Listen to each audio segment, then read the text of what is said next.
ಅದರಿಂದ the baby will suffer, like mother milk quality improve ಆಗಲ್ಲ. Vomiting is very common for the baby. ಇವಾಗ over feeding ಇಂದ indigestion problem ಬರ್ಬೋದಾ? ಆ ನಂತರ 2 ವರ್ಷಕ್ಕೆ ಐಡಿಯಲಿ 4 ಪಟ್ಟು ಆಗಬೇಕು. 12 kg ವರ್ಷದಲ್ಲಿ ಮಗು 6 kgsಗಿಂತ ಕಮ್ಮಿ ಇತ್ತು, ಅಗೇನ್ ಡೇಂಜರ್ಸ್ ಹೋಗ್ತಾ ಇದ್ದೇವಿಲ್ಲ. ಇವನ್ ಸುಮಾರು ಜನ ಊಟ ಕೊಟ್ಟು ವೇಟ್ ಗೇನ್ ಆಗಲ್ಲ ಅಂತಾರೆ, ಬಟ್ ಯೂಶಲಿ 1 ವರ್ಷ ತನಕ ಹೈಟ್ ಬಗ್ಗೆ ಟೆನ್ಷನ್ ಮಾಡೋದಿಲ್ಲ. 80ಗಿಂತ ಕಮ್ಮಿ ಇದ್ದಲ್ಲಿ ಪ್ರಾಬ್ಲಮ್ ಇದೆ, ಇವ್ಯಾಲ್ಯೂಯೇಟ್ ಮಾಡಬೇಕಾಗುತ್ತೆ ಅದು. ಇವಾಗ ಅಂದ್ರೆ 6 months 1 year ತನಕ ಅಂತೂ ಬ್ರೆಸ್ಟ್ ಫೀಡಿಂಗ್ ಇರುತ್ತೆ. So however their weight will gain. After that how to manage ಅವ್ರ ಫುಡ್ ಯಾವ ಥರ ಇರಬೇಕು? ಸೊ ಯೂಶುವಲಿ ನನ್ನ ಸಜೆಷನ್ ಹೆಂಗಿರುತ್ತೆ, ದಿವಸದಲ್ಲಿ 5 meals a day, breakfast, lunch, dinner, home food. ನೀವೇನು ತಿಂತೀರಾ ಅದನ್ನೇ ಕೊಡಬೇಕು ಮಗುಗೆ. ಆಫ್ಟರ್ 1 year ನಾ ಹೇಳೋದಿದು. ನಿಮ್ಮ ಮನೆಯಲ್ಲಿ ನೀವೇನು ತಿಂತಿದ್ದೀರಾ, ಹೇಗೆ ತಿಂತಾ ಇದ್ದೀರಾ, ಏನು ಸ್ಪೈಸಿನೆಸ್ ಇದೆ, ಸೇಮ್ ಮಗುಗೆ ಹೋಗಬೇಕಾಗುತ್ತೆ. ಮಗುಗೋಸ್ಕರ ಸಪ್ರೇಟಾಗಿ ಮಾಡಿಕೊಡ್ಬಾರ್ದು. ಸೊ ನೀವೇನು ತಿಂತಿದ್ದೀರಾ ಸೇಮ್ ಟು ಸೇಮ್ ಹೋಗಬೇಕು. 1 ಕಿಚನ್, ಹೌದು, ಏನೂ ಇಲ್ಲ. ನಿಮ್ಮ ಮಗು, ನಿಮ್ಮ ಊಟ, ನಿಮ್ಮ ಪರಂಪರೆ, ಕಲ್ಚರ್ ಅಂತೀವಲ್ಲ, ಇಲ್ಲಿಂದ ಬರುತ್ತೆ. So 1 kitchen 1 meals. So either ನೀವು ಚೇಂಜ್ ಆಗಿ, ಇಲ್ಲ ಮಗು ಚೇಂಜ್ ಮಾಡಬೇಕು, ಇಲ್ಲ ನೀವು ಚಪ್ಪೆ ತಿನ್ನಿ ಮಗು ಜೋಡಿ, ಇಲ್ಲ ಮಗು ನಿಮ್ಮಂಗೆ ಊಟ ಮಾಡಬೇಕು. That is main dictum. 1 year ಆದಮೇಲೆ 3 times breakfast, lunch and dinner. Second point ಇರೋದು snacks. 11 o'clock and 5 o'clock snacks ಇರುತ್ತೆ. 11 o'clock and 5 o'clock fruits, dry fruits, ರಾಗಿದು, Cerelac, even simple glass of milk with egg will be more than enough. Egg introduce ಮಾಡ್ಬೋದು. Egg usually I will suggest by 8 years only you can introduce. Boiled egg smash ಮಾಡಿ 8 months ಇಂದನೇ we usually ನನ್ನ patient by 8 months ಅಂದರೆ egg, half of egg, 1 daily ಅಥವಾ 3 days once protein ಇಂಟೇಕಿಗೆ ಕೊಡ್ತೇನೆ. Post 1 year ಆದಮೇಲೆ daily 1 egg is ideal. Actually daily 1 egg at least 6 months ತನಕ ನಾನು prefer ಮಾಡ್ತೇನೆ. Veg ಇದ್ದವರು ಸೋಯಾಬೀನು, ಪಾಲಕ್ಕು, ಇವನ್ನು ಚಿಕ್ಕಿ ಶೇಂಗಾದ ಬೆಲ್ಲದ ಲಾಡು, ಶೇಂಗಾದ ಲಾಡು, ಸೊ ವಿಚ್ ಎವರ್ ಸೊಪ್ಪು, ಸೊ ಅದನ್ನು ನಾನು ರೆಕಮೆಂಡ್ ಮಾಡ್ತೇನೆ. 1 year ನಂತರ ಕೌಸ್ ಮಿಲ್ಕ್ ಕೊಡ್ಬೋದು. ಕೌಸ್ ಮಿಲ್ಕ್ ಕೊಡ್ಬೋದು, ಹೌದು, ಪ್ರೋಟೀನ್ ಇರುತ್ತೆ. ಬಟ್ ಪ್ಲಸ್ ಪ್ಲೇನ್ ಕೌಸ್ ಮಿಲ್ಕ್ ಹಾಕೋ ಬದಲು ಆ್ಯಡ್ ಸಮಥಿಂಗ್, ಡ್ರೈ ಫ್ರೂಟ್ಸ್ ಹಾಕಿದ್ರಿ, ಬಾದಾಮ್ ಪುಡಿ ಹಾಕಿದ್ರಿ, ಎನಿ ಲೋಕಲ್ ಡ್ರಿಂಕ್ಸ್ ಸಿಗುತ್ತೆ, ಪೌಡರ್ ಸಿಗುತ್ತೆ, protein powder, something you add and give. But ಚಹಾ ಕಾಫಿ ಕೊಡೋದಿಲ್ಲ. ಯೂಶ್ವಲಿ 5 years ತನಕ ಚಹಾ ಕಾಫಿ. ಕೆಫೀನ್ ಇರುತ್ತೆ, so caffeine will effect the mind. So brain development ಆಗಲ್ಲ, ಸ್ಟಿಮ್ಯುಲೇಟ್ ಮಾಡಿಬಿಡುತ್ತೆ, ಓವರ್ ಸ್ಟಿಮ್ಯುಲೇಟ್ ಮಾಡುತ್ತೆ, ನಿದ್ದೆ ಬರಲ್ಲ. ಸೊ ಅದಕ್ಕೋಸ್ಕರ ಕೆಫೀನ್, ಚಹಾ, ಕಾಫಿ ಅವಾಯ್ಡ್ ಮಾಡಬೇಕು. ಅಟ್ಲೀಸ್ಟ್ 5 years ತನಕ ಕಂಪಲ್ಸರಿ ಅವಾಯ್ಡ್ ಮಾಡಿ. ಹಾಲಿಗೆ ಮಿಕ್ಸ್ ಮಾಡಿಕೊಡೋದು ಅಂತಂದ್ರೆ ಬೋರ್ನ್ವಿಟಾ, ಬೂಸ್ಟ್ ಎಲ್ಲ ಮಾರ್ಕೆಟಲ್ಲಿ ಸಿಗುತ್ತೆ, but whether it is good or not. See it ideally less than 2 years with sugar content ಇರೋದು ನಾಟ್ ರೆಕಮೆಂಡೆಡ್. ಸೊ ಯೂಶ್ವಲಿ ಆ ಕಂಟೆಂಟಲ್ಲಿ ಇರುತ್ತೆ ಶುಗರ್. ಸೊ ಈಗ ಹೊಸದು ಪೀಡಿಯಾಶೂರಿಂದು 0 sugar ಅಂತ ಬರ್ತಾ ಇದೆ, ದ್ಯಾಟ್ ಕ್ಯಾನ್ ಬಿ ಗಿವನ್. ಇಲ್ಲ ಬೇಸಿಕ್ ನಾ ಹೇಳೋದು ಮನೆಯಲ್ಲೇ ಕಷಾಯ, ಬಾದಾಮಿ ಪುಡಿ, so that will be enough. Dry fruits powder ಮಾಡಿ, ಫ್ರೆಶ್ ಆಗಿ ಪೌಡರ್ ಮಾಡಿ ಜಸ್ಟ್ ಮಿಕ್ಸ್ ಮಾಡಿ ಜಾಗ್ರಿ ಯೂಸ್ ಮಾಡ್ಬೋದು. ಸೊ ಜಾಗ್ರಿಗಿಂತ ಐ ವಿಲ್ ಪ್ರಿಫರ್ ಖರ್ಜೂರ ಸಿರಪ್ ಫಾರ್ ಸ್ವೀಟ್ನರ್. ಖರ್ಜೂರ date syrup I will prefer. Heat ಆಗುತ್ತೆ ಅಂತಾರೆ ಖರ್ಜೂರ. ಸೊ ಮಕ್ಕಳಲ್ಲಿ ಯೂಶ್ವಲಿ ಹೀಟ್ ಆಗೋದು ಕಮ್ಮಿ, ಅಂದರೆ ಅಷ್ಟು ಆ್ಯಕ್ಟಿವಿಟಿ ಮಾಡಬೇಕು. ಹೀಟ್ ಆಗಿದೆ ಅಂದರೆ ಮಗುದಲ್ಲಿ ಆ್ಯಕ್ಟಿವಿಟಿ ಇಲ್ಲ, ಸುಸ್ತಿದೆ ಅಂತ ಅರ್ಥ. ಸೊ ಐಡಿಯಲಿ ಹೀಟ್ ಆಗಬಾರ್ದು ಮಕ್ಕಳಿಗೆ. ಸೊ ಹೀಟ್ ಆಗ್ತಾ ಇದೆ ಅಂದರೆ ಮಗು ಆ್ಯಕ್ಟಿವಿಟಿ ಕಮ್ಮಿ ಇದೆ. ಸೊ ಆ್ಯಸ್ ಎ ಪೇರೆಂಟ್ ಅವ್ರ ಡ್ಯೂಟಿ ಏನಿದೆ ಆಟ ಆಡಿಸೋದು, ಹೊರಗೆ ಹೋಗೋದು ಮಾಡಬೇಕಾಗುತ್ತೆ. ಸೊ ಹೀಟು ಕಾನ್ಸೆಪ್ಟೇ ಪ್ರಾಬ್ಲಮ್, ಅಂದರೆ ಬೇಬಿ ಏನೋ ಮಿಸ್ಟೇಕ್ ಇದೆ ಅಂತ ಅರ್ಥ ಆಯಿತು ಹೀಟ್ ಬರೋದು. ಇವಾಗ ಫುಡ್ ಸಪ್ಲಿಮೆಂಟ್ಸ್ ಎಲ್ಲ ಬೇರೆ ಬೇರೆ ವಿಟಮಿನ್ಸ್, ಟ್ಯಾಬ್ಲೆಟ್ಸ್ ಅದನ್ನೆಲ್ಲ ಇಂಟ್ರೊಡ್ಯೂಸ್ ಮಾಡ್ಬೋದು ಅವ್ರಿಗೆ? ಇಲ್ಲ, ನಾ ಯೂಶ್ವಲಿ ಅಟ್ ಬರ್ತಿಂದನೇ ಎಲ್ಲ ಬೇಬೀಸಿಗೂ ವಿಟಮಿನ್ D3 ಕೊಡ್ತೇನೆ. ಸೊ ಎಲ್ಲ ಬೇಬೀಸಲ್ಲೂ up to 6 months vitamin D3 ಕೊಡಲೇಬೇಕಾಗುತ್ತೆ. ಸನ್ ರೇಸಲ್ಲಿ ನಾವು ಬೇಬಿನ ಇಟ್ಟರು ಹೌದು ವಿಟಮಿನ್ D3 ಯಾಕೆ ಕೊಡ್ತೇವೆ ಅಂದರೆ ಮದರ್ಸ್ ಸನ್ನಿಗೆ ಸನ್ಲೈಟಿಗೆ ಹೋಗಲ್ಲ. So mother's milk is only deficient of vitamin D3. So ತಾಯಿ ಬಿಸಿಲೇ ನಿಲ್ಲಲ್ಲ. ಸೊ ಅದರಲ್ಲಿ ಹಾಲಲ್ಲಿ ವಿಟಮಿನ್ D3 ಇರಲ್ಲ. ಸೊ ಅದಕ್ಕೆ ಸ್ಟಾರ್ಟಿಂಗ್ 6 months ವಿಟಮಿನ್ D3 ಒಂದು ಸಫಿಷಿಯೆಂಟ್. 6 months ಆದಮೇಲೆ ಯೂಶ್ವಲಿ ಐರನ್ನು ಮತ್ತು ಮಲ್ಟಿವಿಟಮಿನ್ ಸ್ಟಾರ್ಟ್ ಮಾಡ್ತೇನೆ ಅಪ್ ಟು 1 year. 1 year ಆದಮೇಲೆ depending on the condition, depending on the growth 1 ಇಯರಲ್ಲಿ ಫಸ್ಟು ಜಂತು ಔಷಧಿ ಕೊಡ್ತೇನೆ, ಸೆಕೆಂಡು ಐರನ್, ಕ್ಯಾಲ್ಶಿಯಂ ಮತ್ತು ಅದೇ ಸೇಮ್ ರಿಪೀಟ್ ಆಗ್ತಾ ಹೋಗುತ್ತೆ. ಮಲ್ಟಿವಿಟಮಿನು ಅವೆಲ್ಲ ಸ್ಟಾರ್ಟ್ ಆಗ್ತಾ ಹೋಗುತ್ತೆ at 1 year. So nutrition will be starting at ಬರ್ತಿಂದನೂ ಕೊಡ್ತಾ ಹೋಗಬೇಕಾಗುತ್ತೆ.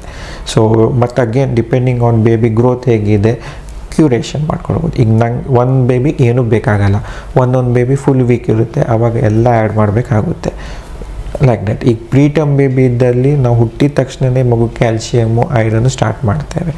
ನಾರ್ಮಲ್ಲು ಪ್ರೀಟರ್ಮ್ ಬೇಬೀಸಲ್ಲಿ ನಾವು ಐರನ್ ಏನು ಕೊಡಲ್ಲ. ಸೊ ಅದು 1 ಇಯರ್ ನಂತರ ಕೊಡ್ತೇನೆ ಹಾಗೆ. So it is depending on the babies ಏನೇನು ಬೇಕೋ ಹಾಗೆ ಕಂಡೀಷನ್ನು ನೋಡಿ ವಿ ಹ್ಯಾವ್ ಟು ಇವ್ಯಾಲ್ಯೂಯೇಟ್ ಅಂತ. ಇವಾಗ ಫುಡ್ ಸಪ್ಲೈ ಎಲ್ಲ ಮಾಡಿದ್ಮೇಲೆ 1 ಇಯರ್ ನಂತರ ಆಲ್ಮೋಸ್ಟ್ ಎಲ್ಲ ಟೈಪ್ ಫುಡ್ಸು ತಿನ್ನತ್ತೆ ಅದು. ಆದರೂ ಕೆಲವೊಂದು ಮಕ್ಕಳಿಗೆ ಡೈಜೆಷನ್ ಆಗಲ್ಲ. ಈಗ ನೀವು ಹೇಳಿದ್ರಿ ಅವ್ರು ಆಕ್ಟಿವಿಟೀಸ್ ಜಾಸ್ತಿ ಮಾಡಬೇಕು ಅವಾಗ ಹಸಿವಾಗತ್ತೆ ಅಂತ, ಬಟ್ ಕೆಲವೊಬ್ರಿಗೆ ಸ್ಲೋ ಡೈಜೆಷನ್ ಪ್ರಾಬ್ಲಮ್ ಇರುತ್ತೆ. ಅದು ಐಡೆಂಟಿಫಿಕೇಶನ್ ಸ್ಲೋ ಡೈಜೆಷನ್ ಅಗೇನ್ ತುಂಬ ಕಾಸಸ್ ತುಂಬ ಇದೆ. Main causes first one activity ಕಮ್ಮಿ, ಅಂದರೆ ಮಕ್ಕಳು ಆಡದೇ ಇರೋದು, ಮನೆಯಲ್ಲೇ ಕೂತ್ಕೊಳ್ಳೋದು. ಈಗ ಮುಂಚಿನಷ್ಟು ಆಟ ಆಡ್ಲಿಕ್ಕೆ ಫಸ್ಟ್ ಆಫ್ ಆಲ್ ಅವ್ರಿಗೆ ಜಾಗನೂ ಇಲ್ಲ, ಈಗ ಗ್ರೌಂಡ್ ಎಲ್ಲ ಕಮ್ಮಿ ಆಗಿದೆ. Second mobile, TVs, online games. ಪಾಯಿಂಟಿಗೆ ನನಗೆ ಆ್ಯಕ್ಚುಲಿ ಬರಬೇಕು ಅಂತಿದ್ದೆ. ಮೊಬೈಲ್ ಅಡಿಕ್ಷನ್ ಎಷ್ಟು ಅಂತಂದ್ರೆ ಊಟ ಮಾಡುವಾಗ ಮಲ್ಕೊಳ್ಳುವಾಗ ಮೊಬೈಲ್ ಬೇಕೇ ಬೇಕು, ಅದರಿಂದನೂ ಸ್ಲೋ ಡೈಜೆಷನ್. ಹೌದು. ಸೊ ಈಗ ಊಟ ಮಾಡುವಾಗ ಊಟ ನೋಡಿ ಮಾಡಿದಾಗ ನಮಗದು ವ್ಯಾಲ್ಯೂ ಗೊತ್ತಾಗುತ್ತೆ, ಡೈಜೆಷನ್ ಆಗುತ್ತೆ, ಮಕ್ಕಳಿಗೆ ಅದು ಇದಾಗುತ್ತೆ. ಈಗ ಸಿಂಪಲ್ ಎಕ್ಸಾಂಪಲ್ ಕೊಡ್ತೇನೆ. ಈಗ ನೀವು ಏನೋ ಧಾರಾವಾಹಿ ನೋಡ್ತಾ ಇದ್ದೀರಪ್ಪ, ಕ್ಲೈಮ್ಯಾಕ್ಸ್ ಏನಿದೆ, ಹಸ್ಬೆಂಡ್ ಬಂದು ಬಾಯಲ್ಲಿ ಹಾಕಿದೆ, ಸುಮ್ಮನೆ ಅಮ್ಮ ಮಾಡಿ ನುಂಗ್ಬಿಡ್ತೀರ. Again applies to husband. India Pakistan match ಇದೆ, ಲಾಸ್ಟ್ ಓವರ್, ಅವಾಗ ಬಂದು ಬಾಯಲ್ಲಿ ಹಾಕಿದೆ, we don't see it, just ಅದು ಫೀಲೇ ಮಾಡಲ್ಲ, ಏನೂ ಮಾಡಲ್ಲ. ಆವಾಗ baby also interest, they will be fully invested on to that TV, ಮೊಬೈಲಲ್ಲಿ ಇನ್ವೆಸ್ಟೆಡ್ ಇರ್ತಾರೆ. ಅವ್ರು ಬಾಯಲ್ಲಿ ಹಾಕಿದಾಗ ದೇ ಡೋಂಟ್ ಅಂಡರ್ಸ್ಟ್ಯಾಂಡ್ ಅವ್ರು ಏನು ತಿಂತಾ ಇದ್ದಾರೆ, ಅದು ಟೇಸ್ಟಿ ಇದೆಯೋ ಇಲ್ಲೋ ಏನೂ ಗೊತ್ತಾಗಲ್ಲ, ಅದು ಸ್ಟಿಮ್ಯುಲೇಟ್ ಮಾಡಲ್ಲ. ಸೊ ಡೈಜೆಷನ್ ಬಾಯಿಂದನೇ ಸ್ಟಾರ್ಟ್ ಆಗುತ್ತೆ, ಸಲೈವದಿಂದ ಸ್ಟಾರ್ಟ್ ಆಗುತ್ತೆ, ಡೈಜೆಷನ್ ಆಗಲ್ಲ. ಸೊ ದಟ್ ಸ್ಲೋ ಡೈಜೆಷನ್ ಆಗಿಬಿಡುತ್ತೆ ಒಂದು. ಮತ್ತೊಂದು cause for slow digestion usually ಏನಾಗಿರುತ್ತೆ ಅಂದರೆ ಈಗಿಂದು ಚಿಪ್ಸು, ಬಿಸ್ಕಿಟ್ಟು, ಮೈದಾ ಐಟಮ್ಸು. ಸೊ ಅದು ಡೈಜೆಷನ್ ಕಮ್ಮಿ, ಸ್ಲೋ ಡೈಜೆಷನ್. ಅದು ಹೈ ಕಾರ್ಬೋಹೈಡ್ರೇಟ್, ಹೈ ಕಾರ್ಬ್ಸ್ ಅಂತೀವಿ. ಡೈಜೆಷನ್ ಸ್ಲೋನೇ ಅದು. ಈಗ ನಾವು ತಿಂದೂ ಸ್ಲೋನೇ ಅದು. ಸೊ ಅದು ಮಕ್ಕಳು ತಿಂದಾಗ ಆಗುತ್ತೆ. ಅದು ಮಕ್ಕಳಿಗೂ ಒಳ್ಳೇದಲ್ಲ, ದೊಡ್ಡವರಿಗೂ ಒಳ್ಳೇದಲ್ಲ. ಹೌದು, ಮೈದಾ, ಫ್ರೈಡ್ ಐಟಮ್ಸು. ಥರ್ಡ್ ಪಾಯಿಂಟ್, ನೀರು ಕಮ್ಮಿ ಕುಡಿಯೋದು. ಮಕ್ಕಳು ಯೂಶ್ವಲಿ ಈಗೆಲ್ಲ ನೀರೇ ಕುಡಿಯೋಲ್ಲ. ಐಡಿಯಲ್ಲಿ ಸಣ್ಣ ಮಕ್ಕಳು 2 ಲೀಟರ್ ನೀರು ಕುಡಿಬೇಕು. ಸೊ ಅಪ್ ಟು 10 ವರ್ಷ ತನಕ 2 ಲೀಟರ್ ದಿವಸಕ್ಕೆ, 10 ವರ್ಷ ನಂತರ 2.5 3 ಲೀಟರ್. ಸೊ ಹಾರ್ಡ್ಲಿ ಒಬ್ಬೊಬ್ಬರು 1 ಕಪ್ಪು 2 ಕಪ್ ಅಷ್ಟೇ ನೀರು ಕುಡಿತಾರೆ. So that will also cos poor digestion, slow digestion ಆಗಿಬಿಡುತ್ತೆ. ಸೊ ಐಡಿಯಲ್ಲಿ ಒಳ್ಳೆ ಡೈಜೆಷನ್ ಆಗಬೇಕು. ಮತ್ತೊಂದು ಇದು ಅಂತ ಹೇಳಿ ತರಕಾರಿ ತಿನ್ನಲ್ಲ, ಹಸಿ ತರಕಾರಿಗಳು, ಫೈಬರ್ ರಿಚ್ ತಿನ್ನಲ್ಲ. ಬರೀ ರೈಸ್ ಸಾಂಬಾರು ತಿನ್ನೋದು, ಹೋಳೇನು ತಿನ್ನಲ್ಲ. ಮಕ್ಕಳಿಗೆ ಡೈಜೆಷನ್ ಆಗ್ತಿಲ್ಲ ಅಂತ ನಮ್ಗೆ ಗೊತ್ತಾಗ್ತಿದೆ. ಅವಾಗ ಅವ್ರಿಗೆ ಫುಡ್ ಅಂದರೆ ಈ ಮೈದಾ, ಫ್ರೈಡ್ ಐಟಮ್ಸ್ ಅದನ್ನೆಲ್ಲ ಕಡಿಮೆ ಮಾಡ್ತೀವಿ ನಾವು. ಬಟ್ ಸ್ಟಿಲ್ ಈಗ ಗ್ಯಾಸ್ಟ್ರೋ ಎಂಟ್ರೈಟಿಸ್ ಅಂತ ನಾವು ಕಾಮನ್ ಆಗಿ ಪೀಡಿಯಾಟ್ರಿಷಿಯನ್ಸ್ ಹೇಳೋದನ್ನು ಕೇಳಿದ್ದೀವಿ. ಫುಡ್ ಸಪ್ಲಿಮೆಂಟ್ ಸರಿ ಇರುತ್ತೆ, but why it happens gastroenteritis? ಹೆಸರಲ್ಲೇ ಇದೆ. ಗ್ಯಾಸ್ಟ್ರೋ ಅಂದರೆ ಸ್ಟಮಕ್ಕು, ಎಂಟ್ರಮ್ ಅಂದರೆ ಇಂಟೆಸ್ಟೈನ್, ಐಟಿಸ್ ಅಂದರೆ ಇನ್ಫೆಕ್ಷನ್. ಸೊ ಸ್ಟಮಕ್ಕು, ಇಂಟೆಸ್ಟೈನ್, ಕರಡಿನ ಇನ್ಫೆಕ್ಷನ್ನಿಗೆ ಗ್ಯಾಸ್ಟ್ರೋ ಎಂಟ್ರೈಟಿಸ್ ಅನ್ನೋದು. ಮಕ್ಕಳಲ್ಲಿ it is very common. So usually ಏನಾಗುತ್ತೆ, ನಮ್ಮಷ್ಟು ಡೈಜೆಸ್ಟಿವ್ ಪವರ್ ಇರಲ್ಲ ಫಸ್ಟ್ ಆಫ್ ಆಲು. ಸೆಕೆಂಡು, ಸಿಕ್ಕಿದೆಲ್ಲ ಬಾಯಲ್ಲಿ ಹಾಕೋತಾ ಇರ್ತಾರೆ. So third point again food habits, ಪ್ರಾಪರಾಗಿ ಚೀವ್ ಮಾಡಲ್ಲ, ಅನ್ವಾಂಟೆಡು ಚಾಕ್ಲೇಟ್ಸು ಅವೆಲ್ಲ ತಿಂತಾ ಇರ್ತಾರೆ. ಮತ್ತು ಮಕ್ಕಳು ಇಂಟೆಸ್ಟೈನ್ಸ್ ಇಮ್ಮೆಚ್ಯೂರ್, ಡೈಜೆಸ್ಟಿವ್ ಪವರ್ ಇರಲ್ಲ. ಸೊ ಈ ಕಾರಣದಿಂದ ಮಕ್ಕಳಿಗೆ it is very very very very common gastro enteritis. So ಅದಕ್ಕೆ ಯೂಶ್ವಲಿ ಮದ್ದೇ ಸಾಕು ಗ್ಯಾಸ್ಟ್ರೋ ಎಂಟ್ರೈಟಿಸ್. ಜೀರಿಗೆ ನೀರು, ಕಷಾಯ, that will be more than enough. ಯಾವಾಗ ಹಾಸ್ಪಿಟ್ಲಿಗೆ ಕರ್ಕೊಂಬರ್ಬೇಕು ಅಂದರೆ ಫೀವರ್ ಬರ್ತಾ ಇದೆ, ಜ್ವರ ಬರ್ತಾ ಉಂಟು, ವಾಂತಿ ಬೇದಿ ತುಂಬ ಆಗಿದೆ, ಮಗು ತುಂಬ ಸುಸ್ತಾಗ್ತಾ ಉಂಟು, ಆ್ಯಕ್ಟಿವಿಟಿ ಪೂರಾ ವೀಕ್ ಆಗಿದೆ, ಆ್ಯಕ್ಟಿವ್ನೇ ಇಲ್ಲ. ಸೊ ದ್ಯಾಟ್ ಟೈಮ್ ನಾವು ಟ್ರೀಟ್ಮೆಂಟ್ ಮಾಡಬೇಕಾಗುತ್ತೆ ಗ್ಯಾಸ್ಟ್ರೋ ಎಂಟ್ರೈಟಿಸನ್ನು. So how to prevent gastroenteritis ಅಂದರೆ ಸಿಂಪಲ್, ಪ್ರಾಪರ್ ಫುಡ್ ಹ್ಯಾಬಿಟ್ಸ್. ಅಂದರೆ ಊಟ ಮಾಡೋಕ್ಕಿಂತ ಮುಂಚೆ ಕೈಕಾಲು ತೊಳ್ಕೊಂಡು ಪ್ರಾಪರಾಗಿ ಕೂತಿ ತಿನ್ನೋದು, ಹೈಜೀನ್ ಮೇಂಟೈನ್ ಮಾಡಬೇಕು. ಸೆಕೆಂಡು, ತರಕಾರಿ, ಊಟದಲ್ಲಿ ಹಸಿ ತರಕಾರಿಗಳು ಕಂಟೆಂಟ್ ಜಾಸ್ತಿ ಇರಬೇಕು, ಫೈಬರ್ ರಿಚ್ ಫುಡ್ ಅಂತೆ. ಕ್ಯಾರೆಟು, ಸೌತೆಕಾಯಿ, ಸಲಾಡ್ಸ್ ಇರ್ತೀವಲ್ಲ, ಸಲಾಡ್ಸ್ ಜಾಸ್ತಿ ತಿನ್ನೋದು. ಥರ್ಡ್ ಪಾಯಿಂಟ್, ನೀರು ಜಾಸ್ತಿ ಕುಡಿಯೋದು. ಫೋರ್ತ್ ಪಾಯಿಂಟು, ಊಟದ ಮೇಲೆ ಕಾನ್ಸಂಟ್ರೇಟ್ ಮಾಡೋದು. ಅಂದರೆ ಸಿಕ್ಕ ಮೊಬೈಲ್ ನೋಡಿ, ಟಿ ವಿ ನೋಡಿ ಊಟ ಮಾಡೋದಲ್ಲ, ಊಟದಲ್ಲಿ ಕಾನ್ಸಂಟ್ರೇಟ್ ಮಾಡಿ ಊಟ ಮಾಡೋದು ಇದು. ಸೊ ಇವಿಷ್ಟು ಮಾಡೋದ್ರಿಂದ 99% ಆಫ್ ದ ಗ್ಯಾಸ್ಟ್ರೋಎಂಟ್ರೈಟಿಸನ್ನು ನಾವು ತಡಿಬೋದು. ಸೊ ಇವಾಗ ನೀರು ಕಡಿಮೆ ಕುಡಿದ್ರೆ ಅವರಿಗೆ ಡಿಹೈಡ್ರೇಷನ್, ಡಯರಿಯಾ ಆಯಿತು ಅಂತ ಹೇಳ್ತೀವಿ. ಅದಕ್ಕೆ ORS ಚಿಕ್ಕ ಮಕ್ಕಳಿಗೂ ಕೊಡ್ಬೋದು. ಹೌದು, ORS ನ್ಯೂಬಾರ್ನ್ ಬೇಬಿಯಿಂದ ದೊಡ್ಡವರು, ಅಜ್ಜ ಅಜ್ಜಿರಿಗೂ ಕೊಡ್ಬೋದು. ಹೆಸರಲ್ಲಿದೆ ORS, ಓರಲ್ ರಿಹೈಡ್ರೇಷನ್ ಸೊಲ್ಯೂಷನ್ ಅದು. ಸೊ ಅದು ಎಲ್ಲ ಮಕ್ಕಳಿಗೂ ಯಾವುದೇ ಪ್ರಮಾಣದಲ್ಲಿ ಕೊಡ್ಬೋದು. ಸೊ ಅದು ಮೇನ್ ಪ್ರಾಬ್ಲಮ್ ಹೆಂಗಾಗುತ್ತೆ, ಹೇಗೆ ಮಾಡೋದು. ಸೊ ಈಗ ಅಂಗಡಿಯಲ್ಲಿ ಸುಮಾರು ವಿವಿಧ ಸಿಗುತ್ತೆ. ಒಂದು ಪ್ಯಾಕೆಟ್ 1 ಲೀಟರಿಂದ ಬರುತ್ತೆ, ಒಂದು ಸ್ಮಾಲ್ ಪ್ಯಾಕೆಟ್ 200 ml ಬರುತ್ತೆ. ಸೊ ಸೇಮ್ ಅಗೇನ್ 1 ಲೀಟರ್ ಪ್ಯಾಕೆಟನ್ನು 200 ml ಹಾಕಿ ಕೊಟ್ಟರೆ ಪ್ರಾಬ್ಲಮ್ ಆಗುತ್ತದೆ. ಸೊ ಅದು ಮಿಸ್ಟೇಕ್ ಆಗಬಾರ್ದು. ಸೊ ಯೂಶ್ವಲಿ ಏನು ಮಾಡ್ತಾರೆ, 1 ಲೀಟರ್ ಹಾಕೋದು 200 ಹಾಕಿ ಕೊಟ್ಬಿಡ್ತಾರೆ. ಅದರಲ್ಲಿ ಸೋಡಿಯಮ್ಮು, ಪೊಟ್ಯಾಷಿಯಮ್ಮು ಜಾಸ್ತಿ ಇರುತ್ತೆ. So that will effect the baby. ಅಂದರೆ ನಮಗೂ ಎಫೆಕ್ಟ್ ಆಗುತ್ತೆ. ಅದೇ ಉಲ್ಟಾ ಮಾಡಿದ್ದು, 200 ml ಹಾಕೋದು 1 ಲೀಟರ್ ಹಾಕಿ ಕೊಟ್ಟಲ್ಲಿ ಎಫೆಕ್ಟೇ ಆಗಲ್ಲ, ಫುಲ್ ಡೈಲ್ಯೂಷನ್ ಆಗಿರುತ್ತೆ. ಸೊ ಅದು ಏನು ಎಫೆಕ್ಟ್ ಮಾಡಲ್ಲ. ಸೊ ORS ಆಲ್ವೇಸ್ ಒಂದು WHO ರಿಕಮೆಂಡೆಡೋ ಇಲ್ಲೋ ನೋಡಬೇಕಾಗುತ್ತೆ ಫಸ್ಟು. ತುಂಬ ಫೇಕ್ ಪ್ರಾಡಕ್ಟ್ಸ್ ಬರುತ್ತೆ, WHO ರಿಕಮೆಂಡೆಡೇ ಇರಲ್ಲ, ORS ಇರಲ್ಲ. ಸುಮಾರು ನೀವು ನೋಡಿರ್ಬೋದು, ORSL ಅಂತ ಒಂದು ಬರುತ್ತೆ, ದಟ್ ಈಸ್ ORS ಅಲ್ಲ ಅದು. ಸೊ ಅಲ್ಲೇ ಕೆಳಗೆ ಬರೆದಿತ್ತು, ಫೇಕ್ ಅಂತಲ್ಲ, ಅವರೇ ಬರೆದಿರ್ತಾರೆ this is not for diarrhoea ಅಂತ. ಬಟ್ ಅಗೇನ್ ಶಾಪಲ್ಲೆಲ್ಲ ಹೋದೆ ORS ಕೊಡಿ ಅಂದರೆ ಕೊಡ್ತಾರೆ.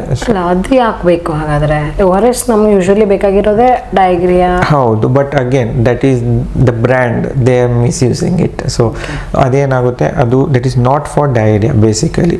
ಅದು ORS ಜಸ್ಟ್ ರಿಕ್ರಿಯೇಷನಲ್ ಡ್ರಿಂಕ್. ಅದು ಈಗ ನಾವು ಟೆಟ್ರಾ ಪ್ಯಾಕ್ ಫ್ರೂಟಿ ಕುಡ್ದಂಗೆ ಅದು ಆ ಟೈಪ್, ಸುಸ್ತಾದಾಗ ಇದಾದಾಗ ಕುಡಿಯುವಂಥದ್ದು.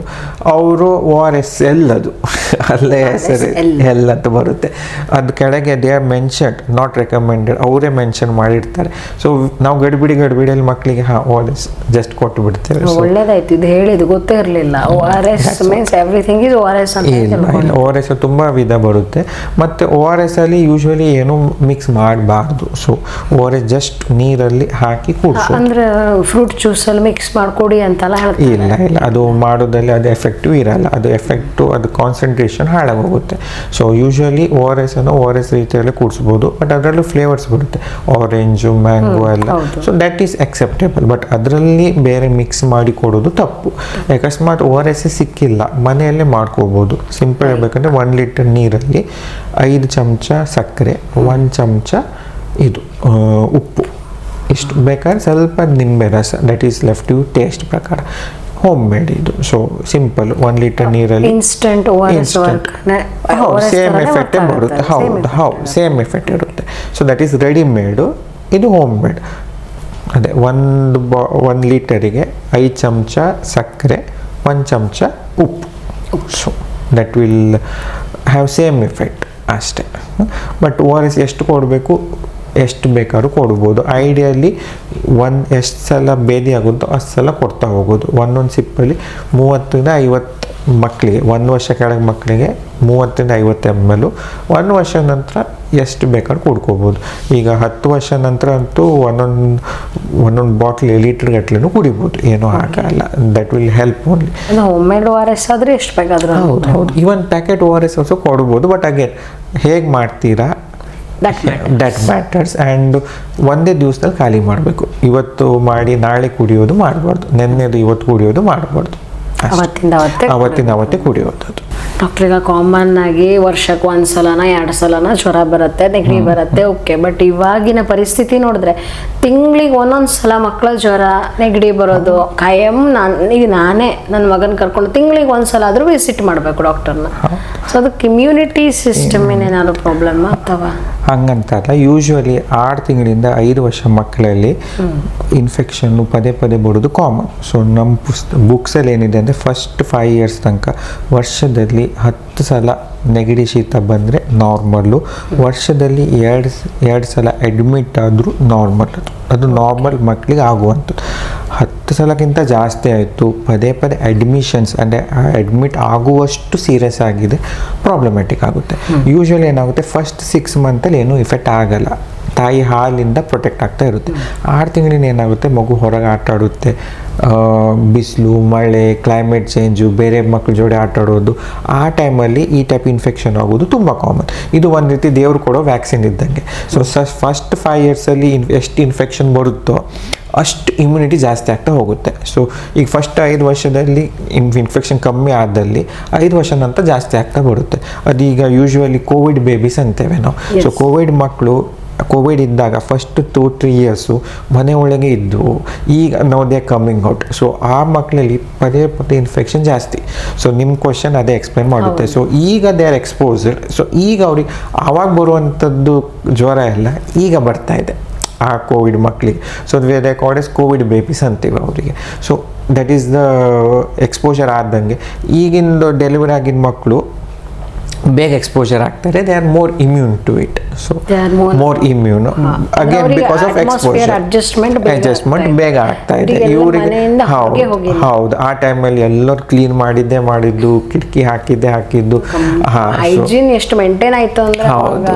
ಸೊ ಅದು it is affecting adverse effect on current ಟೈಮಲ್ಲಿ ಅಡ್ವರ್ಸ್ ಇಫೆಕ್ಟ್ ಆಗ್ತಾ ಇದೆ. ಅದೇನಾಗುತ್ತೆ, ಆವಾಗ ಎಕ್ಸ್ಪೋಜರ್ ಇಲ್ಲದೆ ಇದ್ದಿದ್ದರಿಂದ ಈಗ ಮಕ್ಕಳು ಎಲ್ಲ ಬರ್ತಾ ಉಂಟು. ಸೊ ದಟ್ ಈಸ್ ಕಾಸಿಂಗ್ ಪದೇ ಇನ್ಫೆಕ್ಷನ್ ಆಗೋದು. ಸೊ ಈಗ ಸಿಂಪಲ್ ಇಮ್ಯುನಿಟಿ ಹೇಗೆ ಇನ್ಕ್ರೀಸ್ ಮಾಡೋದು, ಇಮ್ಯುನಿಟಿ 3 ಪಾಯಿಂಟ್ಸ್ ನಾನು ಸಜೆಸ್ಟ್ ಮಾಡ್ತೇನೆ. First nutrition, second supplementation, third vaccination. Nutrition, ಊಟ ಸಿಂಪಲ್, ಡೈಲಿ ನನ್ನ ಸಜೆಷನ್ 5 ಮೊಟ್ಟೆ ದಿವಸ.